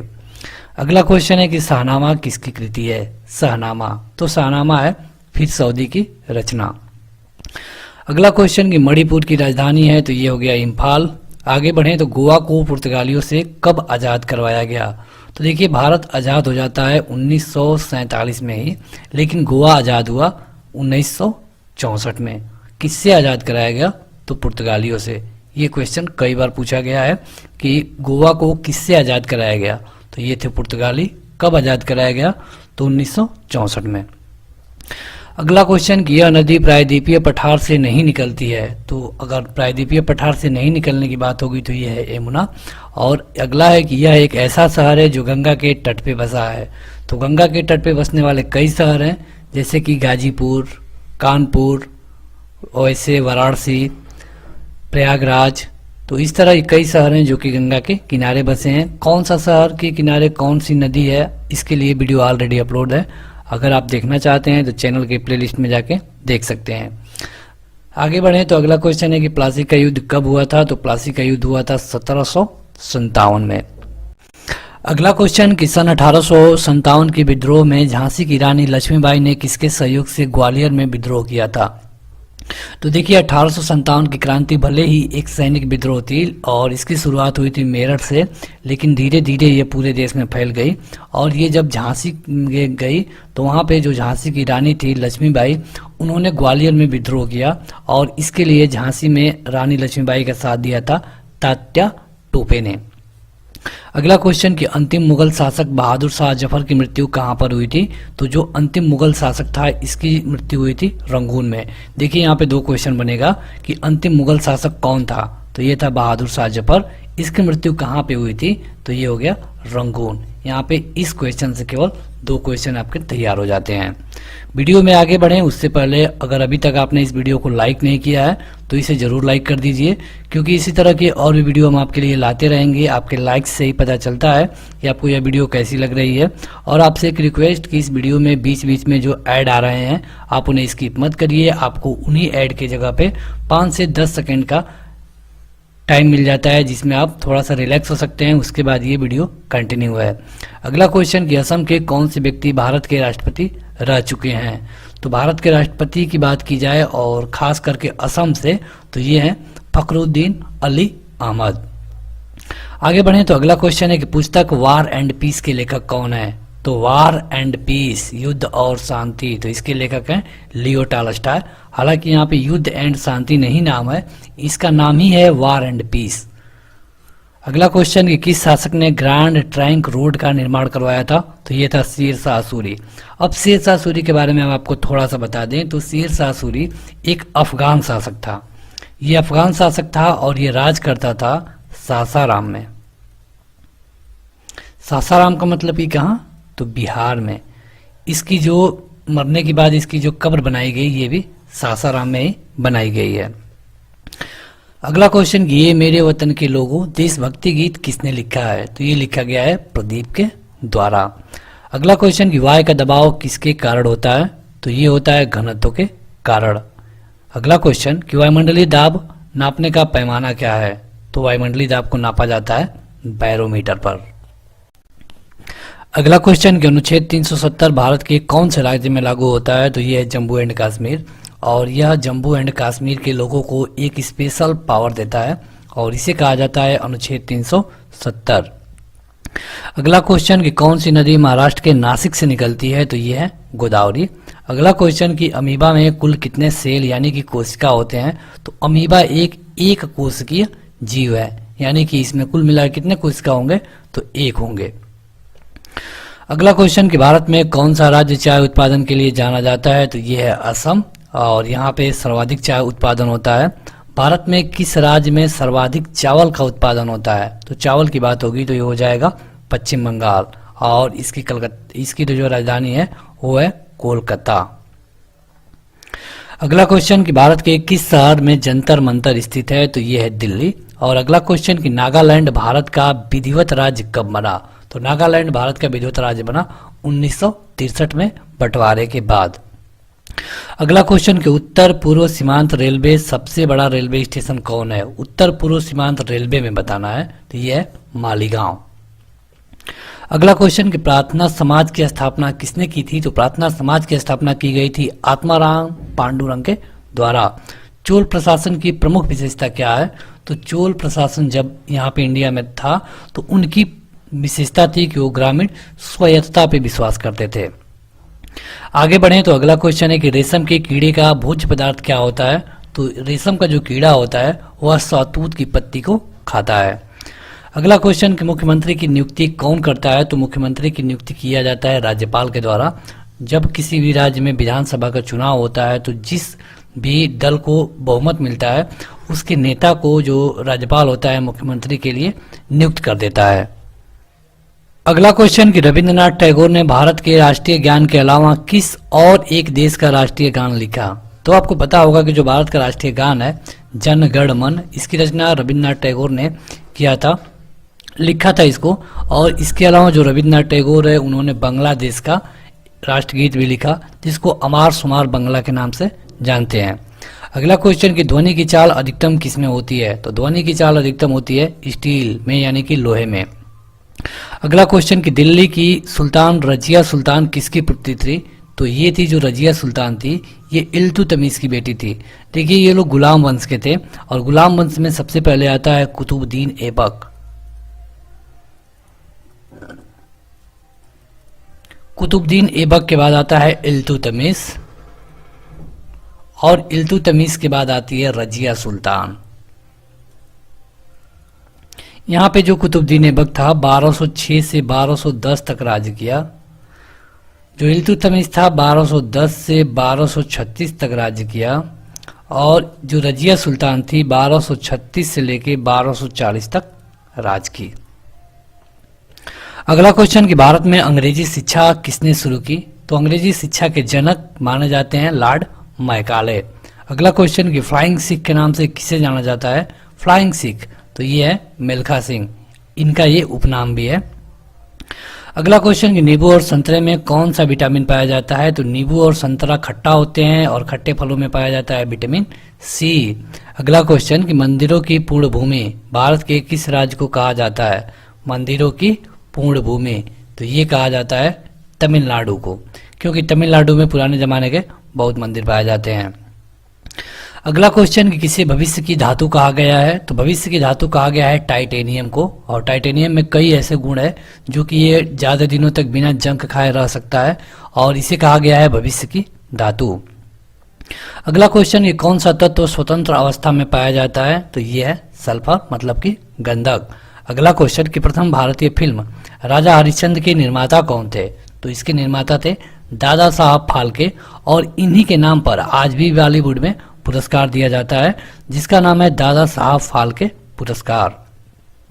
अगला क्वेश्चन कि मुख्य चुनाव आयुक्त की नियुक्ति कौन करता है, तो मुख्य चुनाव आयुक्त की नियुक्ति की जाती है राष्ट्रपति के द्वारा, लेकिन ये किसी के अंडर में काम नहीं करता है, ये स्वतंत्र निकाय है और पहले मतलब कि 1989 तक एक ही चुनाव आयुक्त होता था, लेकिन अब 1989 के बाद 3 चुनाव आयुक्त बना दिए गए हैं जिसमें से एक हेड होता है और 2 उसके सब हेड होते हैं। अगला क्वेश्चन कि रेफ्रिजरेटर में कौन सी गैस प्रयुक्त की जाती है, तो ये है फ्रीआन, रेफ्रिजरेटर में फ्रीआन गैस प्रयोग की जाती है। अगला क्वेश्चन कि पूर्वोत्तर सीमांत रेलवे का मुख्यालय कहाँ पर है, तो पूर्वोत्तर सीमांत रेलवे का मुख्यालय है मालीगांव में। और अगला क्वेश्चन कि घरेलू उपयोग में पाए जाने वाले चीनी में क्या पाया जाता है? तो जो घरेलू उपयोग में हम चीनी यूज करते हैं उसमें सुक्रोज पाया जाता है। अगला क्वेश्चन कि भारत का मैनचेस्टर किसे कहा गया है? भारत का मैनचेस्टर, तो भारत का मैनचेस्टर कहा गया है अहमदाबाद को। अहमदाबाद मतलब कि जो गुजरात में है। तो देखिए ये शहरों का उपनाम है और इस तरह हमने कई वीडियो अपलोड कर दिया है, जैसे कि मंदिरों का शहर वाराणसी को, बुनकरों का शहर पानीपत को, और उत्तर का मैनचेस्टर कानपुर को। इसी तरह जो भी उपनाम वाले हैं इसके लिए ऑलरेडी वीडियो अपलोड है, तो आप इस वीडियो को लाइक करिए तथा चैनल के प्लेलिस्ट में जाके आप उन्हें देख सकते हैं। अगला क्वेश्चन कि बिहार का शोक किस नदी को कहा जाता है? तो बिहार का शोक है कोसी, और ऐसा इसलिए क्योंकि कहा जाता है कि जब कोसी नदी में बाढ़ आती है तो बिहार के लिए बड़ा भयावह नज़ारा लेके आती है और बहुत ज़्यादा जान माल की नुकसान होती है बिहार में। अगला क्वेश्चन कि पृथ्वी का एकमात्र प्राकृतिक उपग्रह कौन है? तो पृथ्वी का एकमात्र प्राकृतिक उपग्रह है चंद्रमा। अगला क्वेश्चन कि चौथ नामक कर किसके द्वारा लिया जाता था? तो देखिए जो पहले अंग्रेजों के ज़माने में या फिर उससे पहले जो भी राजा महाराजा थे वहाँ पे राज्य को चलाने के लिए हमेशा टैक्स रखा जाता था, और ये टैक्स हर राजा में अलग अलग होता था। किसी राजा को यहाँ पे अगर 10 बोरी अनाज होती थी तो वहाँ पे 2 बोरी अनाज चाहिए, मतलब कि 1/5। किसी को 1/4 चाहिए, किसी किसी को चाहे कितना भी अनाज नहीं हुआ हो तब भी आपको 5 बोरी अनाज देना है, और किसी किसी में 1/4 लिया जाता था। तो इसी तरह जो मराठा थे वो जो टैक्स लेते थे उन्हें कहा जाता था चौथ। अगला क्वेश्चन कि भूदान आंदोलन किसने शुरू किया था? तो भूदान आंदोलन शुरू किया गया था विनोबा भावे के द्वारा। अगला क्वेश्चन कि उदय शंकर किससे संबंधित है? तो उदय शंकर है नृत्य से संबंधित। अगला क्वेश्चन कि संविधान के प्रारूप समिति के चेयरमैन कौन थे? तो प्रारूप समिति, देखिए संविधान को बनाने के लिए एक संविधान सभा बनी थी और उसमें कई समितियां थी। तो जो प्रारूप समिति थी उसके हेड थे डॉक्टर भीमराव अंबेडकर, जो कि बाद में चल के कानून मंत्री बनाए गए। अगला क्वेश्चन कि त्रिस्तरीय पंचायती राज व्यवस्था में सर्वोच्च स्थान पर क्या होता है? तो देखिए जो त्रिस्तरीय पंचायती राज व्यवस्था होती है, एक तो इसमें होता है ग्राम लेवल पे, ठीक, इसके बाद आगे होता है ब्लॉक पे, और इसके बाद आगे होता है जिला पे, मतलब कि सबसे ऊपर क्या हो गया? तो जिला। अगला क्वेश्चन कि लक्षद्वीप की राजधानी क्या है? तो ये है करवती या फिर करावती। अगला क्वेश्चन कि नोबेल पुरस्कार प्राप्त करने वाला प्रथम भारतीय कौन है? तो ये है रविंद्रनाथ टैगोर, और इनको साहित्य के लिए नोबेल पुरस्कार मिला था। वीडियो में आगे बढ़े उससे पहले अगर अभी तक आपने इस वीडियो को लाइक नहीं किया है तो इसे लाइक कर दीजिए। और अगला क्वेश्चन है कि द्रोणाचार्य पुरस्कार किससे संबंधित है? तो जो द्रोणाचार्य पुरस्कार दिया जाता है ये हमेशा जो कोच होता है, श्रेष्ठ गुरु या प्रशिक्षक होता है, या फिर खेल के नेम में अगर आप कोच कहें तो जो कोच होता है उसको मिलता है। उसी तरह जो अर्जुन पुरस्कार है वो हमेशा खिलाड़ी को मिलता है। अर्जुन पुरस्कार कभी भी किसी प्रशिक्षक को नहीं दिया जा सकता। उसी तरह द्रोणाचार्य पुरस्कार कभी भी किसी खिलाड़ी को नहीं दिया जा सकता। तो द्रोणाचार्य पुरस्कार मतलब कि कोच को, और अर्जुन पुरस्कार मतलब कि खिलाड़ी को। अगला क्वेश्चन ये खजुराहो स्थित है, तो खजुराहो कहाँ पर स्थित है? तो यह है एमपी मतलब मध्य प्रदेश, जहाँ की राजधानी है भोपाल। और यहाँ पे एक नदी है जो कि बहुत चर्चित है, जो कि नाम है नर्मदा, जो कि जबलपुर में एक वाटरफॉल बनाती है जिसका नाम है धुआंधार वाटरफॉल। अगला क्वेश्चन कि राष्ट्रीय रक्षा अकादमी कहाँ पर स्थित है? तो राष्ट्रीय रक्षा अकादमी ये है देहरादून में। देहरादून मतलब कि उत्तराखंड। अगला क्वेश्चन कि रामकृष्ण मिशन की स्थापना किसने की थी? तो ये किया गया था स्वामी विवेकानंद के द्वारा। आगे बढ़े तो अगला क्वेश्चन है कि इलेक्ट्रॉन की खोजकर्ता कौन है? तो इलेक्ट्रॉन के खोजकर्ता हैं जे थॉमसन। और अगला क्वेश्चन कि असमिया भाषा में मुद्रित प्रथम पुस्तक के लेखक कौन है? तो असमिया भाषा की अगर कोई लेखक पूछा जाता है तो वहां पे चर्चित लेखक हैं आत्माराम शर्मा। अगला क्वेश्चन कि महाराष्ट्र के प्रथम मुख्यमंत्री कौन थे? तो ये थे YB चौहान, महाराष्ट्र के प्रथम मुख्यमंत्री। अगला क्वेश्चन कि भारतीय मानक समय आधारित है? तो ये है 82.30 डिग्री पूर्व देशांतर पर। और कौन सा राज्य भारत में सबसे पूर्वी भाग पर स्थित है? तो ये है अरुणाचल प्रदेश। अरुणाचल प्रदेश में भारत और चीन को लेकर कई स्थानों को विवाद भी है, जिसपे एक जिला है तवांग, जिसको अरुणाचल प्रदेश में है और जिसको भारत अपना बताता है और चीन अपना बताता है। कौन सा देश नाथुला दर्रा के पार है? नाथुला दर्रा तो ये है चीन। अगला क्वेश्चन कि डिस्कवरी ऑफ इंडिया नामक पुस्तक के लेखक कौन थे? तो ये थे जवाहरलाल नेहरू। वीडियो में आगे बढ़ें उससे पहले जो लोग अभी तक इस वीडियो को लाइक नहीं किए हैं जरूर लाइक कर दें। आपको बता दें कि इस तरह के और भी पार्ट ऑलरेडी अपलोड है। तो चलिए बढ़ते हैं आगे। आजीवक संप्रदाय के संस्थापक कौन थे? बात हो रही है आजीवक संप्रदाय। तो ये जैन धर्म में एक आजीवक संप्रदाय होता था। तो इसके है मखली गोसाल। मखली गोसाल। अगला क्वेश्चन है कि महावीर की मृत्यु कहाँ पे हुई थी? तो महावीर स्वामी थे किससे? जैन धर्म से। तो यहाँ पे पूछा जा रहा है कि उनकी मृत्यु कहाँ पे हुई थी? तो इनकी मृत्यु हुई थी पावापुरी में। अगला क्वेश्चन कि भागवत संप्रदाय के विकास में किसका योगदान अत्यधिक था? तो भागवत संप्रदाय की बात हो रही है। तो इसमें जो हिंद तथा यूनानी इन दोनों लोगों का बराबर बराबर योगदान रहा है। अगला क्वेश्चन कि वासुदेव कृष्ण की पूजा सर्वप्रथम किसने प्रारंभ की? जो भगवान कृष्ण है उनकी पूजा की बात कर रहे हैं। तो यहाँ पे इनकी पूजा शुरू की गई थी सातवाहनों द्वारा। अगला क्वेश्चन जो कि बेहद महत्वपूर्ण है और कई बार पूछा जा चुका है कि प्राचीनतम विश्वविद्यालय कौन था? बात हो रही है कि पुराने समय में सबसे बड़ा विश्वविद्यालय की। तो ये था नालंदा। और नालंदा विश्वविद्यालय है कहाँ? तो ये है आज के बिहार में। बिहार की राजधानी है पटना। अगला क्वेश्चन कि बुद्ध की मृत्यु के समय प्रथम बौद्ध संगति की अध्यक्षता किसने की? तो देखिए जब भगवान बुद्ध की मृत्यु हुई थी 483 ईस्वी पूर्व में। तो यहाँ पे उनके जन्म से उनकी मृत्यु से लेकर आज तक 4 बौद्ध संगति हो चुकी हैं। पहला हुई 483 में, दूसरा हुई 383 में, तीसरा हुई 251 में और एक पहली सदी में हुई।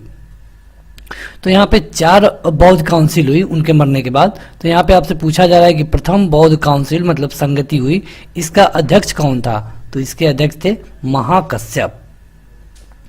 अगला क्वेश्चन कि नागार्जुन कौन थे? बात हो रही है नागार्जुन की। तो नागार्जुन एक बौद्ध दार्शनिक थे। आपको पता होगा कि जो हमारा इस समय वैदिक धर्म है जिसमें कि ब्रह्मा विष्णु महेश की बात की जाती है, इससे पहले बौद्ध धर्म अधिक फैला हुआ था। तो उस समय जो एक बौद्ध दार्शनिक थे उनका नाम था नागार्जुन। अगला क्वेश्चन कि अष्टांगिक मार्ग की संकल्पना किसका अंग है? अष्टांगिक मार्ग। तो ये देखिए ये एक बौद्ध धर्म की ही संकल्पना है और इसमें धर्म चक्र परिवर्तन के बारे में बताया गया है। यहाँ पे आपको बताया गया है कि अगर आप इस धर्म को पालन करते हैं तो आपको इन 8 मार्गों का पालन करना होता है। तो यह धर्म चक्र परिवर्तन से रिलेटेड। अगला क्वेश्चन है कि मिलिंद पन्हो राजा मिलिंद और किस बौद्ध भिक्षु के मध्य संवाद के रूप में है? बात हो रही है एक बुक की जिसका नाम है मिलिंद पन्हो। तो इसमें जो चर्चा की गई है, एक तरफ थे राजा मिलिंद और दूसरे तरफ एक बौद्ध भिक्षु थे। उन बौद्ध भिक्षु का नाम था नागसेन। और इन दोनों की जो वाद विवाद हुआ है, इनको जिस बुक में संकलित किया गया है उस बुक का नाम है मिलिंद पन्हो। तो यहाँ पे इस लाइन से कई क्वेश्चन बनते हैं। अगला क्वेश्चन कि महायान बौद्ध धर्म में बोधिसत्व अवलोकेश्वर को किस अन्य नाम से भी जाना जाता है? तो देखिए बौद्ध धर्म बाद में महायान तथा हीनयान धर्म में बट गया था। तो इसमें जो बोधिसत्व हैं, बात हो रही है महायान धर्म की, तो इसमें जाना जाता है पदपाड़ी के नाम से। बौद्ध धर्म तथा जैन धर्म दोनों ही विश्वास करते हैं। दोनों ही विश्वास किसमें करते हैं यही आपको बताना है।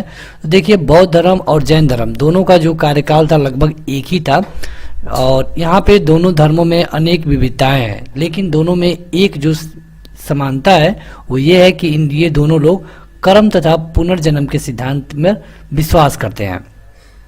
अगला है कि कनिष्क के शासनकाल में चतुर्थ बौद्ध संगति सभा किस नगर में आयोजित की गई थी? तो अभी हमने आपको बताया कि जो भगवान बुद्ध थे उनकी जब से डेथ हो जाती है तब से कुल मिला के अब तक 4 बौद्ध संगति कराई जा चुकी है। तो यहाँ पे बात हो रही है चौथे, यानी कि ये कब कहाँ पे कराई गई ये पूछा जा रहा है। तो ये कराई गई थी कुंडलवन में, और कुंडलवन कहाँ है? कश्मीर में। कभी कभी आपसे ये पूछा जाता है कि किसने कराया, तो यहाँ पे दिया जा चुका है कनिष्क ने करवाया। अगला क्वेश्चन कि तृतीय बौद्ध संगति कहाँ पर हुई? तो देखिए तृतीय बौद्ध संगति मतलब कि 251 BC। तो ये हुई थी पाटलिपुत्र में। पाटलिपुत्र मतलब कि आज के पटना में। और किसने करवाया, ये क्वेश्चन आपको जानना चाहिए। अशोक ने। अशोक किस मतलब कि वंश का राजा था, तो अशोक था मौर्य वंश का। दरअसल अशोक ने एक लड़ाई लड़ी जिसका नाम था कलिंग का युद्ध। इसमें भारी जान माल का नुकसान हुआ और इसके बाद राजा अशोक द्वारा बौद्ध संगति को कराया गया और इससे पहले वो बौद्ध धर्म को स्वीकार कर चुके थे। अगला क्वेश्चन कि गौतम बुद्ध के गुरु का नाम क्या था। तो देखिए जो गौतम बुद्ध थे, भगवान गौतम बुद्ध, इनके पहले गुरु का नाम था अलार कलाम। इनको ज्ञान की प्राप्ति हुई थी बोध गया बिहार में। इन्होंने अपना पहला प्रवचन कहाँ दिया था, ये भी आपसे पूछा जाता है, तो ये दिया था सारनाथ में। इनकी मृत्यु कहाँ पे हुई थी भगवान बुद्ध की, तो इनकी मृत्यु हुई थी कुशीनगर में। कुशीनगर कहाँ का, तो ये कुशीनगर देवरिया उत्तर प्रदेश। क्वेश्चन है कि बुद्ध में वैराग्य भावना किन 4 दृश्यों के कारण बलवती हुई है। मतलब कि यहाँ पे आपको ये बताना है कि जो भगवान बुद्ध थे, दरअसल आपको पता होगा कि वो एक राजा के बेटे थे और उनकी पत्नी थी जिनका नाम था यशोधरा, उनका एक बेटा था जिनका नाम था राहुल। इन चीज़ों के बावजूद भगवान बुद्ध क्यों ये सब छोड़ के चले गए, उन्होंने क्या देखा, तो आपने कई बार कहानियों में पढ़ा होगा कि उन्होंने एक बूढ़ा देखा, एक रोगी को देखा, एक लाश देखा और एक सन्यासी को देखा। ये चारों चीज़ देखने के बाद उनके मन में परिवर्तन हुआ और एक रात वो अपनी पूरी फैमिली को, अपने पूरे राजपाट को छोड़ के जंगल में चले गए और तभी जाके उनको ज्ञान की प्राप्ति हुई। आगे बढ़ें उससे पहले आप इस वीडियो को जरूर लाइक कर दीजिए। इसके और भी पार्ट ऑलरेडी अपलोड है, देखना चाहते हैं तो आपको लिंक इसी चैनल के प्लेलिस्ट में मिल जाएंगे। क्वेश्चन है कि बौद्ध शिक्षा का केंद्र था। तो बौद्ध शिक्षा मतलब कि देखिए जब बौद्ध धर्म चरम पे था और इनके बाद जब भगवान बुद्ध की मृत्यु हो गई थी 483 ईस्वी पूर्व में, इसके बाद बौद्ध धर्म बहुत तेजी से आगे बढ़ रहा था और इसका केंद्र था विक्रमशिला। दरअसल ये हो रहा था कि चाइना से और तथा और विदेशों से लोग यहाँ पे पढ़ने आते थे। क्वेश्चन है कि भारत में सबसे बड़ा बौद्ध स्तूप कहाँ पर है। तो बौद्ध स्तूप है सांची में। अब कभी कभी ये पूछा जाता है कि बौद्ध स्तूप सांची में जो बनवाया गया, इसे किसने बनवाया था, तो ये बनवाया गया था अशोक के द्वारा। आगे बढ़ें तो अगला क्वेश्चन है कि किस शासक ने बौद्धों के लिए विख्यात विक्रमशिला विश्वविद्यालय की स्थापना की। तो अभी बात हो रही थी विक्रमशिला की यहाँ पे, तो यहाँ पे जो विक्रमशिला विश्वविद्यालय की बात की जा रही है, तो इसे बनवाया गया था धर्मपाल के द्वारा। तो यहाँ देखिए यहाँ पे कई क्वेश्चन बनेंगे कि धर्मपाल ने किसकी स्थापना करवाई, तो विक्रमशिला विश्वविद्यालय की। विक्रमशिला विश्वविद्यालय किस धर्म से संबंधित है, तो बौद्ध धर्म से संबंधित है। अगला क्वेश्चन कि जैन ग्रंथ कल्पसूत्र के रचयिता कौन है। तो देखिए जैन धर्म भी बौद्ध धर्म की तरह ही था, हालांकि इसके कम अनुयायी थे। कारण ये था कि इसके जो रूल थे वो थोड़े हार्ड थे, इसलिए इसमें उतना लोग नहीं जुड़ पाए। तो इनमें जैन धर्म में एक कल्पसूत्र था, मतलब एक बुक है, इसके रचयिता को आपको बताना है, तो इनका नाम है भद्रबाहु। अगला क्वेश्चन है कि अनेकांतवाद किसका क्रोड यानी केंद्रीय सिद्धांत एवं दर्शन है। अनेकांतवाद तो ये है जैन धर्म का या फिर जैन मत का। क्वेश्चन है कि बौद्ध ने सबसे अधिक उपदेश कहाँ दिए। तो बौद्ध ने मतलब भगवान बुद्ध ने सबसे अधिक उपदेश दिए थे श्रीवस्ती में। इन्होंने पहला उपदेश कहाँ दिया था, तो सारनाथ में। अगला क्वेश्चन कि किसके द्वारा तृतीय बौद्ध संगति को संरक्षण प्रदान किया गया था। तो अभी हम आपको बता चुके हैं कि ये हुआ था 251 BC में और इसको कराया कौन था, तो महान सम्राट अशोक। कहाँ पे हुआ, तो पाटलिपुत्र में। पाटलिपुत्र आज का पटना, जो कि बिहार की राजधानी है। अगला क्वेश्चन कि बौद्ध धर्म पिटकों की रचना किस भाषा में की गई है। तो देखिए बौद्ध धर्म में अगर कभी भी आपसे भाषा पूछी जाती है तो वहाँ पे भाषा थी पाली। बौद्ध धर्म में जो भी रचना की गई या फिर भगवान बुद्ध ने कोई भी उपदेश दिया, सारनाथ हो या फिर श्रीवस्ती हो, तो हर जगह उन्होंने इसी भाषा का प्रयोग किया था। ऐसा नहीं था कि मतलब संस्कृत या फिर जो प्रकृति एक भाषा थी, पाली के बाद आई जो प्रकृति करके, ये मतलब भाषा व्याप्त नहीं थी, ये भी भाषा व्याप्त थी। लेकिन वहाँ पे प्रॉब्लम ये थी कि जो पाली थी ये आम लोगों की भाषा थी, इसीलिए भगवान बुद्ध ने हमेशा जो भी अपना प्रवचन दिया सब अपना भाषा पाली में दिया। वहीं पे जो जैन धर्म के क्वेश्चन पूछे जाएंगे भाषा से रिलेटेड, तो इसके लिए सही उत्तर होगा प्राकृत भाषा। अगला क्वेश्चन कि कश्मीर में कनिष्क के शासनकाल में जो बौद्ध संगति आयोजित की गई थी उसका अध्यक्ष कौन था? तो उसके अध्यक्ष थे वसुमित्र। कहां पे हुई थी? तो कुंडलवन, कश्मीर में। अगला क्वेश्चन कि द्वितीय जैन महासभा का आयोजन कहां पे हुआ था? तो ये कहां पे होगा? तो ये हो जाएगा वल्लभी। अगला क्वेश्चन कि गौतम बुद्ध द्वारा भिक्षुणी संघ की स्थापना कहां पर की गई थी?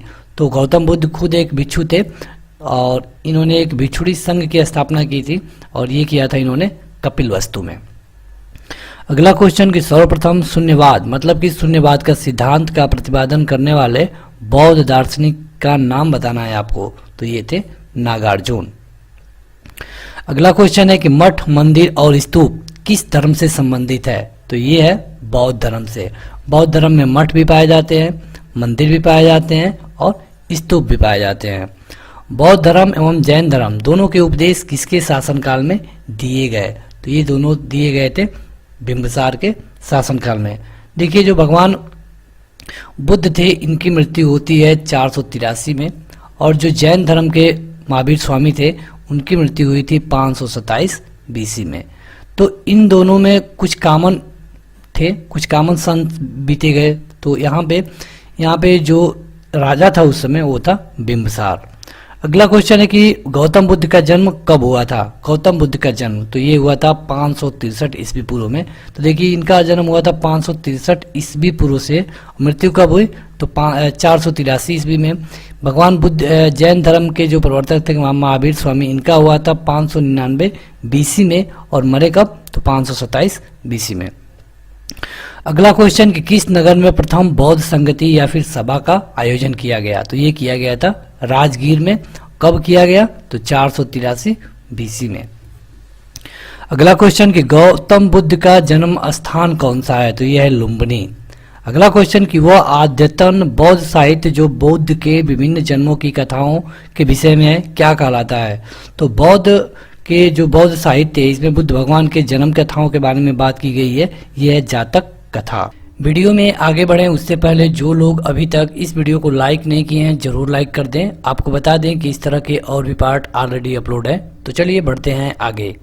ये बौद्ध शिक्षा का केंद्र था। तो देखिए ये बात हो रही है उस समय की जो लगभग 480 बीसी की बात हो रही है। इस समय जो बौद्ध शिक्षा का केंद्र कौन था? तो ये था विक्रमशिला। अगला क्वेश्चन है कि भारत में सबसे बड़ा बौद्ध स्तूप कहाँ पर है? बौद्ध स्तूप पूछा जा रहा है। जैसा कि आपको पता होगा कि जो बौद्ध धर्म है उसमें स्तूपों का बड़ा मान है। तो यहाँ पे जो बौद्ध स्तूप है और सबसे बड़ा ये कहाँ पे है? तो ये है सांची में।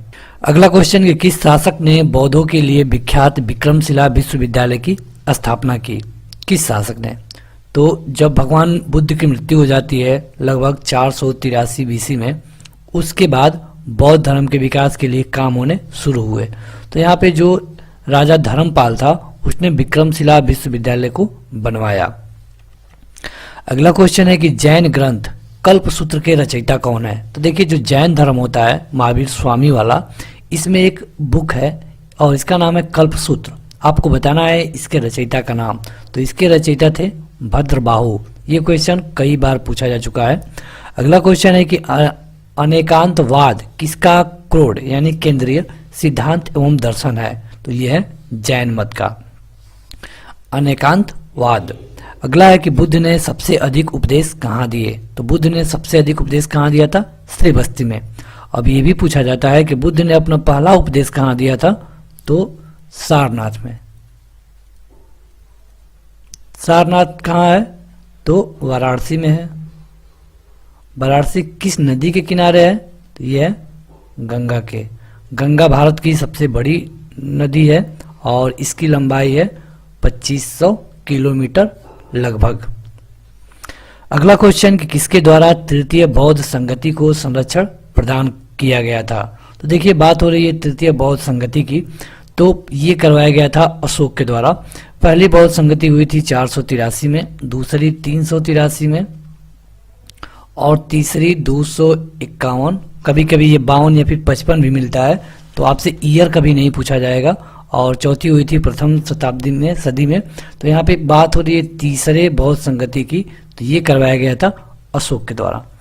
अगला क्वेश्चन कि बौद्ध ग्रंथ पिटकू की रचना किस भाषा में की गई है। तो देखिए अभी जो आपसे पूछा गया था कल्पसूत्र, ये था जैन धर्म का, लेकिन यहाँ पे पूछा जा रहा है बौद्ध धर्म के एक ग्रंथ जिसका नाम है पिटको, तो इसकी रचना किस भाषा में की गई है।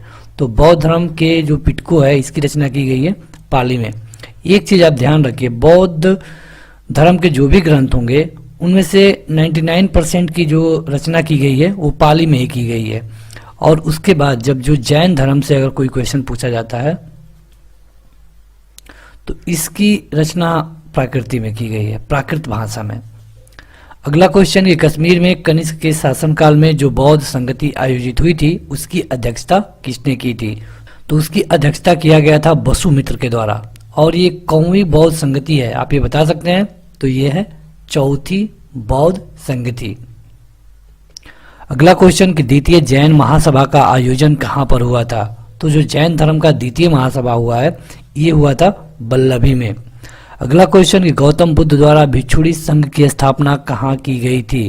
तो बात होगी जब भिक्षुणी संघ की, तो ये हुआ था कपिलवस्तु में। अगला क्वेश्चन कि सर्वप्रथम शून्यवाद मतलब कि शून्यवाद का सिद्धांत का प्रतिपादन करने वाले बौद्ध दार्शनिक का नाम क्या है। तो सर्वप्रथम अगर शून्यवाद पूछा जाएगा तो यह है नागार्जुन। अगला क्वेश्चन है कि मठ, मंदिर और स्तूप किस धर्म से संबंधित है। तो यह है बौद्ध धर्म। देखिए बौद्ध धर्म में मठ भी आप पाएंगे, मंदिर भी है और स्तूप भी है। हम आपको अभी बता चुके हैं कि जो बौद्ध धर्म का सबसे बड़ा स्तूप है वो कहाँ का है, तो सांची का। इसी तरह एक क्वेश्चन पूछा जाता है कि चौखंडी का स्तूप कहाँ है। चौखंडी का स्तूप है वाराणसी में, या फिर आप इसे सारनाथ कह सकते हैं। अगला क्वेश्चन कि बौद्ध धर्म एवं जैन धर्म दोनों में उपदेश किसके शासन काल में दिए गए थे। तो देखिए जैन धर्म और बौद्ध धर्म दोनों में कुछ कॉमन ईयर थे। तो ये एक राजा थे, उनका नाम था बिंबिसार, उनके ही समय पर ये दोनों उपदेश दिए गए थे। गौतम बुद्ध का जन्म कब हुआ था। तो गौतम बुद्ध का जन्म हुआ था 563 ईस्वी पूर्व में। अब इनकी मृत्यु कब हुई थी। तो ये हुई थी 483 ईस्वी पूर्व में। कहाँ पे हुई थी, तो कुशीनगर। कुशीनगर मतलब कहाँ, देवरिया। देवरिया मतलब उत्तर प्रदेश। कितने साल जिए, लगभग 80 साल तक।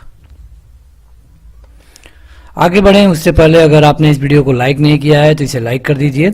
अगला क्वेश्चन है कि त्रिपिटक ग्रंथ किस धर्म से संबंधित है। तो त्रिपिटक है बौद्ध धर्म से। देखिए ये सारे क्वेश्चन बार बार पूछे गए हैं, आपको इस वीडियो को 2 से 3 बार देखना है। और अगर आप इस तरह करते हैं तो आपको ये सारे क्वेश्चन याद हो जाएंगे, क्योंकि ये उतने हार्ड नहीं है, लेकिन सच्चाई यही है कि ये कई बार पूछे जा चुके हैं। अगला क्वेश्चन है कि बुद्ध ने किस स्थान पर महापरिनिर्वाण मतलब कि मृत्यु प्राप्त किया था। तो अभी हम आपको बता चुके हैं जो बौद्ध धर्म है उसमें मृत्यु को कहा जाता है महापरिनिर्वाण। जब भगवान बुद्ध की मृत्यु हो गई तो उसे महापरिनिर्वाण कहा गया, लेकिन ये हुई कहाँ पे थी, तो कुशीनगर मतलब कि आज के देवरिया में। अगला क्वेश्चन कि गौतम बुद्ध ने अपना प्रथम उपदेश कहाँ दिया था। तो ये दिया था इन्होंने सारनाथ में। किस भाषा में दिया था, तो पाली में। अगला क्वेश्चन कि जैन साहित्य का संकलन किस भाषा एवं लिपि में है। बात हो रही है जैन साहित्य। देखिए जैन साहित्य के बारे में हम अभी आपको बताए हैं कि जैन से जो भी क्वेश्चन पूछा जाएगा इसमें 99% में प्राकृत भाषा यूज हुई है, और इसके साथ साथ अर्धमागधी भाषा को भी जगह दिया गया है। हम वीडियो में आगे बढ़ें उससे पहले आपके लिए क्वेश्चन है, आप हमें कमेंट करके इसका उत्तर बता सकते हैं। जो भगवान बुद्ध थे इनके पिता का क्या नाम था। पिता प्लस माता दोनों का नाम आप हमें कमेंट करके बताइए। अगला क्वेश्चन है कि कौन बुद्ध के जीवन काल में ही संघ प्रमुख होना चाहता था। कौन बुद्ध के जीवन काल में ही संघ प्रमुख होना चाहता था। तो ये था देवदत्त। और देवदत्त और बुद्ध के बारे में आपने कहानी जरूर सुनी होगी। अगला क्वेश्चन है कि हेलिडियोडोरस का बेसनगर अभिलेख संदर्भित है। तो यह है केवल वासुदेव से। अगला क्वेश्चन कि बौद्ध धर्म में समाज के किन वर्गों पर महत्वपूर्ण प्रभाव डाला गया है। तो बौद्ध धर्म में जो समाज है इसमें खास करके महिला और शूद्र पे ज्यादा प्रभाव डाला गया है। बुद्ध के गृह त्याग का प्रतीक क्या है। तो देखिए जो भगवान बुद्ध थे उनके जो उनका जन्म हुआ, गृह त्याग हुआ, या फिर उन्होंने प्रवचन दिया या फिर उनकी मृत्यु हो गई तो सबका एक प्रतीक है। तो यहाँ पे बात हो रही है गृह त्याग का, तो ये है घोड़ा। बौद्ध धर्म में अगर आपको कहीं घोड़ा दिख जाता है, जैसे आप देखे होंगे जो इन लोगों का ये गेट होता है इस तरह ऊपर, इस पे तमाम चिन्ह बनाए गए होते हैं, तो अगर कहीं आपको घोड़ा दिख जाता है तो उसका मतलब क्या है कि गृह त्याग। अगला क्वेश्चन कि किस शासक के शासनकाल में नेपाल में बौद्ध धर्म का गमन हुआ, मतलब गया, तो ये थे अशोक, और अशोक मौर्य वंश के राजा थे। ये भी क्वेश्चन कई बार पूछा गया है। अगला क्वेश्चन कि सांची क्यों विख्यात है, तो अभी हम सांची के बारे में आपको बता चुके हैं कि यहाँ पे बौद्ध धर्म का सबसे बड़ा बौद्ध स्तूप है, इसीलिए सांची की बौद्ध धर्म में मान्यता बढ़ जाती है। अगला क्वेश्चन कि किस भाषा का ज्यादा प्रयोग बौद्धवाद के प्रचार के लिए किया गया, तो देखिए बौद्ध से जब भी क्वेश्चन पूछा जाएगा और भाषा की बात होगी तो पाली होगा। इसी तरह जैन से जब भी क्वेश्चन पूछा जाएगा भाषा की बात होगी तो प्राकृति होगा। अगला क्वेश्चन है किसे एशिया की रोशनी मतलब द लाइट ऑफ एशिया कहा जाता है, तो ये कहा जाता है गौतम बुद्ध को। अगर आपने इंटर में इंग्लिश पढ़ा होगा तो उसमें एक पोइट्री पढ़ाई जाती है द लाइट ऑफ एशिया के नाम से। अगला क्वेश्चन कि महावीर स्वामी का जन्म किस क्षेत्रीय गोत्र में हुआ था, तो इनका गोत्र था जात्रिक। अगला क्वेश्चन कि महावीर की माता कौन थी, तो देखिए इनकी माता का नाम हमने आपसे पूछा था लेकिन यहाँ पे दे दिया है त्रिछला। अब ये इनकी माता का देहांत जल्दी हो गया था, इनका जो लालन पालन हुआ था वो इनके सौतेली माता ने किया था। अब आप हमें सौतेली माता का नाम कमेंट करके बताएंगे। अगर आपको नहीं पता तो गूगल करके बताइए।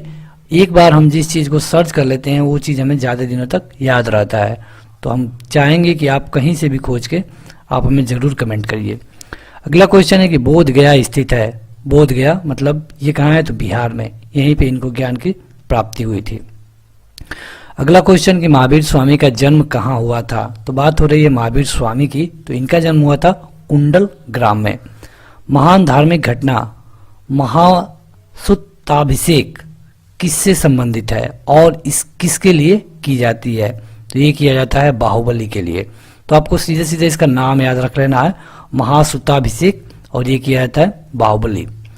अगला क्वेश्चन कि प्रथम जैन महासभा का आयोजन कहाँ पर हुआ था, प्रथम जैन महासभा की बात हो रही है, तो ये हुआ था पाटलिपुत्र यानी कि पटना में। आगे बढ़े तो अगला क्वेश्चन है जातक किसका ग्रंथ है, तो जातक है बौद्ध धर्म का ग्रंथ, और ये किस भाषा में है, तो पाली। बौद्ध का क्वेश्चन आए तो समझिए कि पाली।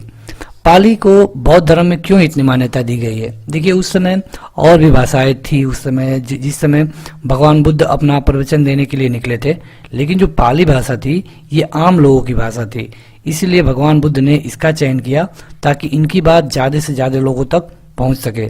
अभी आपने देखा कि यहाँ पे क्वेश्चन आया था कि इनका प्रभाव समाज के किन वर्गों पे है, तो इनका प्रभाव महिला तथा शूद्र मतलब जो छोटी बिरादरी थी उन पे था।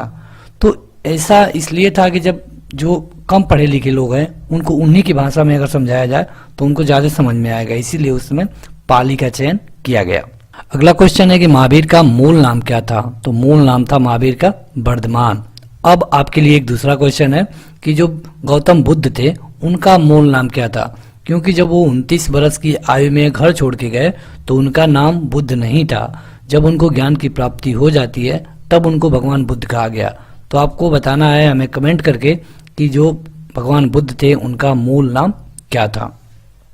अगला क्वेश्चन कि जैनियों के पहले तीर्थकर कौन थे, तो जैनियों के पहले तीर्थकर थे ऋषभदेव। और अभी तक जैन धर्म में कितने तीर्थकर हो चुके हैं, तो 24। आगे बढ़े तो अगला क्वेश्चन है कि दिलवाड़ा के जैन मंदिरों का निर्माण किसने करवाया था। बात हो रही है जैन मंदिरों की, और कहाँ की, तो दिलवाड़ा। तो ये करवाया गया था चालुक्यों या फिर सोलंकियों द्वारा। अगला क्वेश्चन है कि सूर्यवाद सिद्धांत है शयावाद, तो ये है जैन धर्म का।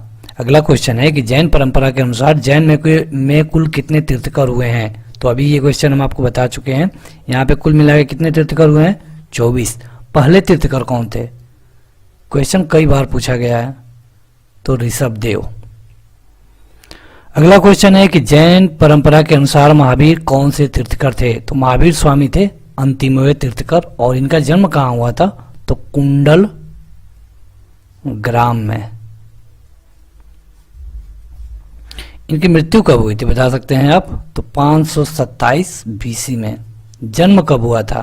599 बीसी में। अगला क्वेश्चन कि जैन दर्शन के अनुसार सृष्टि की रचना एवं पालन पोषण क्या है? तो यह है सार्वभौमिक सत्य। जैन दर्शन में मतलब जैन धर्म में इसे सार्वभौमिक सत्य माना गया है। अगला क्वेश्चन कि जैन समुदाय के प्रथम विभाजन के श्वेतांबर संप्रदाय के संस्थापक थे। तो देखिए जो जैन धर्म है, जब अंतिम तीर्थकर महावीर स्वामी की मृत्यु हो जाती है उसके बाद ये दो भागों में बट गया। पहला हो गया श्वेतांबर और दूसरा दिगंबर। श्वेतांबर मतलब कि श्वेत वस्त्र धारण करते हैं, आज भी आप जैन मुनि देखते होंगे। और दूसरा है दिगंबर, तो ये बिना कपड़े के रहते हैं। तो यहाँ पे जो श्वेतांबर था, इनका जो मेन कौन थे, मतलब इनके संस्थापक कौन थे? तो ये थे स्थूलभद्र। अगला क्वेश्चन कि जैन तीर्थकर पार्श्वनाथ द्वारा प्रतिपादित 4 महाव्रतों में महावीर स्वामी ने 5वें महाव्रत के रूप में क्या जोड़ा? देखिए यहाँ पे ये कहा जा रहा है कि जो जैन तीर्थकर पार्श्वनाथ थे, इन्होंने 4 महाव्रत जोड़ा था पहले, लेकिन महावीर स्वामी जब 24वें तीर्थकर आए तो इन्होंने इसमें एक जोड़ दिया। जो एक जोड़ा ये कौन था? तो ये था ब्रह्मचर्य। और देखिए यहाँ पे ये था कि अगर आप जैन धर्म स्वीकार करना चाहते हैं तो आपको ब्रह्मचर्य करना ही होगा, चाहे आपकी उम्र जो भी हो, 25, 30, 50 कोई फर्क नहीं पड़ता। अगर आपको जैन धर्म स्वीकार करना है तो आपको ब्रह्मचर्य का पालन करना होगा। और यही कारण है कि जैन धर्म में जो इनके धर्म का प्रचार प्रसार है उतना नहीं बढ़ पाया, इनसे उतने लोग नहीं जुड़े। वहीं पे जो बौद्ध धर्म था उसमें ब्रह्मचर्य की कोई परमिशन नहीं थी। परमिशन करने का मतलब कि बाधा नहीं थी, वहाँ पे आपको ये जरूरी नहीं था कि आप ब्रह्मचर्य का पालन करें, इसीलिए बौद्ध धर्म में ज़्यादा प्रगति हुई। अगला क्वेश्चन है कि बौद्ध धर्म ग्रहण करने वाली प्रथम महिला कौन थी? तो ये थी महाप्रजापति गौतमी। अगला क्वेश्चन कि सिद्धार्थ बुद्ध को ज्ञान की प्राप्ति कहाँ हुई? तो ये हुई थी बोध गया, मतलब कि बिहार में। अगला क्वेश्चन कि सारनाथ में बुद्ध का प्रथम प्रवचन क्या कहलाता है? तो अभी हम आपको बता चुके हैं कि इनका जो प्रथम प्रवचन हुआ या घर से गृहत्याग हुआ, तो घर से गृहत्याग का मतलब कि उनको घोड़ा से डिनोट किया जाता है। अगर कहीं घोड़ा दिख जाता है बौद्ध धर्म में तो समझिए कि ये गृहत्याग को डिनोट कर रहा है। उसी तरह जो इन्होंने पहला प्रवचन दिया था सारनाथ में पाली भाषा में, इसको क्या कहा जाता है? तो इसको कहा जाता है धर्म चक्र परिवर्तन।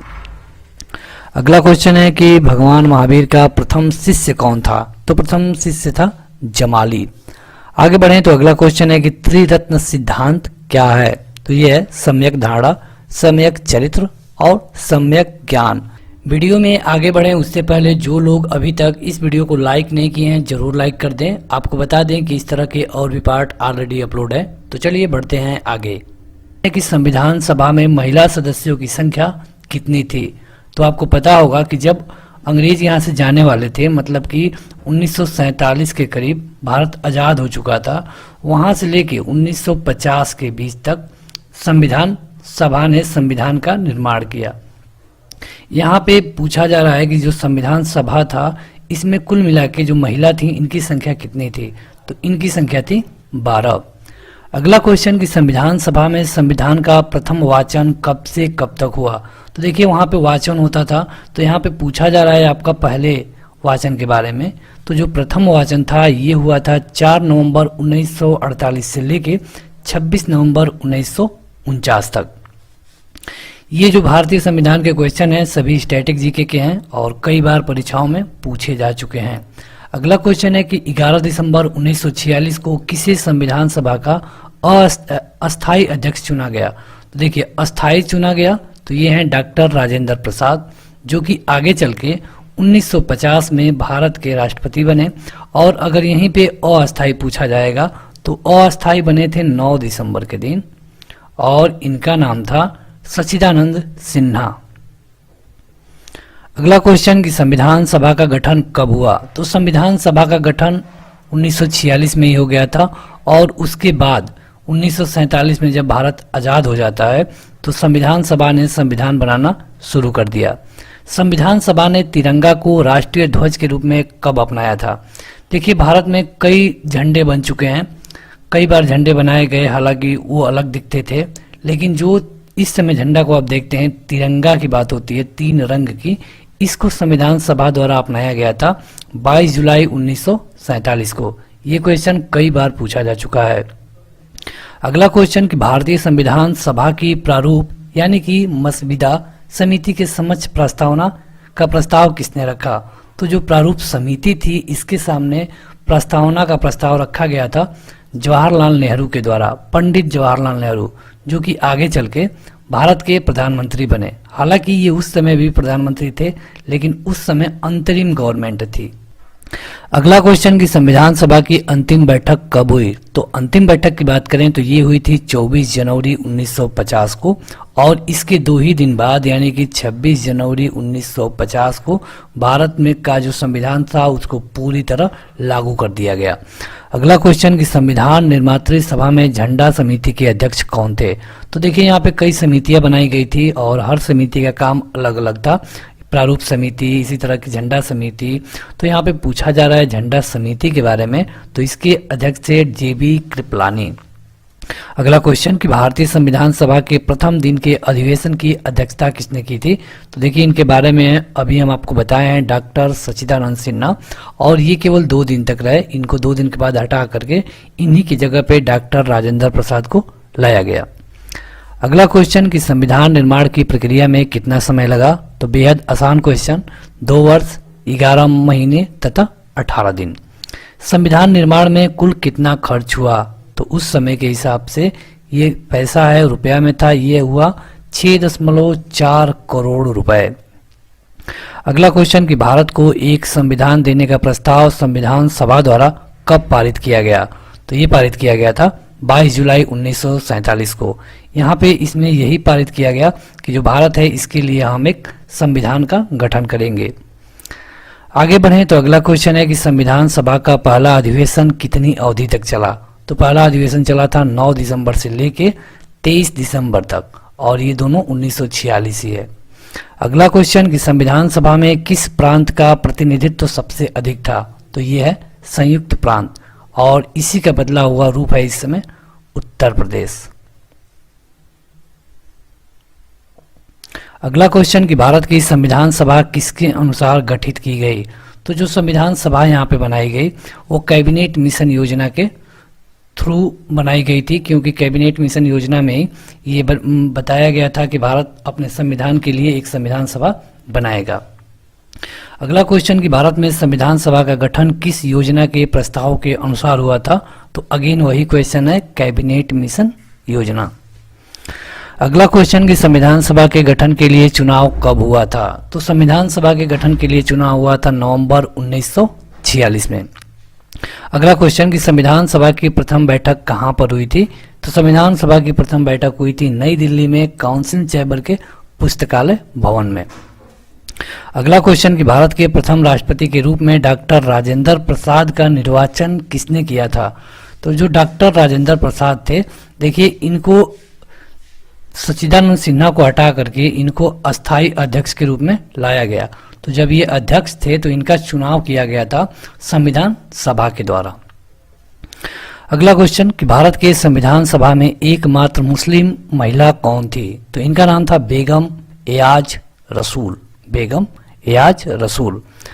क्वेश्चन है कि भारतीय संविधान को किसके द्वारा अपनाया गया? तो ये भारतीय संविधान को भारतीय संविधान सभा द्वारा बनाया तथा अपनाया दोनों गया है। यहाँ पे अगर आपसे कभी पूछता है कि भारतीय संविधान को किसने बनाया, तो यहाँ पे आपका उत्तर होना चाहिए संविधान सभा, ना कि किसी खास व्यक्ति का नाम, क्योंकि जो संविधान है ये कई समितियों द्वारा मिलकर बनाया गया और इसे कहते हैं पूरी तरह को संविधान सभा। संविधान सभा के अस्थायी अध्यक्ष कौन थे? तो ये थे डॉक्टर सच्चिदानंद सिन्हा, और अस्थायी की बात पूछा जाएगा तो डॉक्टर राजेंद्र प्रसाद। अगला क्वेश्चन कि संविधान सभा के उद्घाटन अधिवेशन की अध्यक्षता किसने की थी? तो अगेन वही क्वेश्चन है, सच्चिदानंद सिन्हा। और संविधान सभा की संघीय शक्ति समिति के अध्यक्ष कौन थे? तो संघीय शक्ति समिति के अध्यक्ष थे पंडित जवाहरलाल नेहरू, जो कि बाद में चल के भारत सरकार के प्रधानमंत्री बने। अगला क्वेश्चन कि 1938 में किस व्यक्ति ने वयस्क मताधिकार के आधार पर संविधान सभा के गठन की मांग की थी? तो ये मांग की गई थी जवाहरलाल नेहरू के द्वारा। अगला क्वेश्चन कि भारत की संविधान सभा गठित करने का आधार क्या था? तो ये था कैबिनेट मिशन। और ये कैबिनेट मिशन देखिए इंग्लैंड से आया था और इसी में था कि अगर भारत को आज़ाद करना है तो उसे कहना होगा कि वो अपना एक संविधान बनाए। तो वीडियो में आगे बढ़ें उससे पहले अगर अभी तक आपने इसे लाइक नहीं किया है तो इसे अभी लाइक कर दीजिए। अगला क्वेश्चन कि संविधान के प्रारूप पर कितने दिन बहस हुई? तो संविधान का जो प्रारूप था इस पे कुल मिला के 114 दिन बहस हुई। अगला क्वेश्चन कि संविधान सभा में किस देशी रियासतों के प्रतिनिधियों ने भाग नहीं लिया था? तो देखिए यहाँ पे जब भारत आज़ाद होता है तो उस समय करीब 500 के करीब रियासत थे और यहाँ पे इनको इच्छा के अनुसार छोड़ दिया गया कि आप चाहें तो इंडिया में शामिल हो सकते हैं या फिर अकेले रह सकते हैं।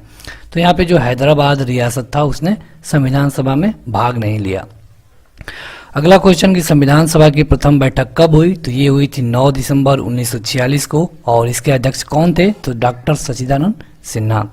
संविधान सभा के सदस्यों में अनुसूचित जनजाति यानी कि एसटी के सदस्यों की संख्या कितनी थी? तो ये थी 33। अगला क्वेश्चन कि संविधान सभा के अस्थायी अध्यक्ष? तो डॉक्टर राजेंद्र प्रसाद। कई बार ये क्वेश्चन रिपीट हो चुका है। संविधान सभा को किसने मूर्त रूप प्रदान किया था? तो ये किया गया था पंडित जवाहरलाल नेहरू के द्वारा। अगला क्वेश्चन कि संविधान सभा द्वारा अंतिम रूप से पारित संविधान में कुल कितने अनुच्छेद तथा कुल कितनी अनुसूचियां थी? तो उस समय 395 अनुच्छेद थे तथा 8 अनुसूचियां थी। अगला है कि विधानसभा। तो यहाँ पे विधान की जगह पे संविधान होगा। संविधान सभा ने अंबेडकर की अध्यक्षता में कब प्रारूप समिति का गठन किया? तो ये किया गया था 24 अगस्त 1947 को। आगे बढ़े तो अगला है कि कैबिनेट मिशन योजना के अनुसार संविधान सभा में कुल कितने सदस्य होने थे? तो यहाँ पे जो कैबिनेट मिशन था इसके अनुसार 389 सदस्य होने थे। देश के स्वतंत्र होने के पश्चात संविधान सभा की पहली बैठक कब हुई? तो स्वतंत्र होने के बाद हुई थी 31 अक्टूबर 1947 को। देखिए जो संविधान सभा है या फिर इसके लिए वोटिंग है या फिर इसमें कौन कौन रहेगा इसका चुनाव तो पहले ही हो गया था। नवंबर 1946 में इसके बारे में ज़्यादा कुछ कंफर्म हो गया था, लेकिन जब भारत आज़ाद हुआ 15 अगस्त 1947 को उसके बाद पहली बैठक होती है 31 अक्टूबर 1947 को। प्रारूप समिति ने संविधान सभा को अपनी रिपोर्ट कब पेश की? तो प्रारूप समिति के द्वारा रिपोर्ट पेश किया गया 21 फरवरी 1948 को। अगला क्वेश्चन कि B.R. अम्बेडकर का संविधान सभा में निर्वाचन कहाँ से हुआ था? तो ये हैं डॉक्टर भीमराव अम्बेडकर और ये चुन के आए थे पश्चिम बंगाल से। अगला क्वेश्चन कि भारत का संविधान कब लागू हुआ? तो संविधान पूरी तरह लागू कर दिया गया 26 जनवरी 1950 को। क्वेश्चन कि संविधान सभा का मुस्लिम लीग ने बहिष्कार क्यों किया? तो वहां पे सीधा सीधा बात यही था कि मुस्लिम लीग चाहती थी कि हमारे लिए एक अलग संविधान बने, इसीलिए संविधान सभा का बहिष्कार किया गया और उसी के चलते एक प्रत्यक्ष कार्रवाई दिवस मुस्लिम लीग द्वारा मनाया गया था। अगला क्वेश्चन कि संविधान सभा के झंडा समिति के अध्यक्ष कौन थे? झंडा समिति तो ये हैं JB कृपलानी। अगला क्वेश्चन कि संविधान सभा के सदस्यों को किसने प्रत्यक्ष रूप से निर्वाचित किया? तो ये किया गया था प्रांतों के विधानसभा के द्वारा। तो बस आज के इस वीडियो में इतना ही। आप इस वीडियो को जरूर लाइक करिए। इसी तरह की वीडियो पाने के लिए इस चैनल को सब्सक्राइब करें तथा इसके और पार्ट देखने के लिए आपको लिंक इसी वीडियो के डिस्क्रिप्शन में तथा पहले कमेंट बॉक्स पर मिल जाएगा। तो इसी तरह की वीडियो सबसे पहले पाने के लिए इस चैनल को सब्सक्राइब करें। Thank you.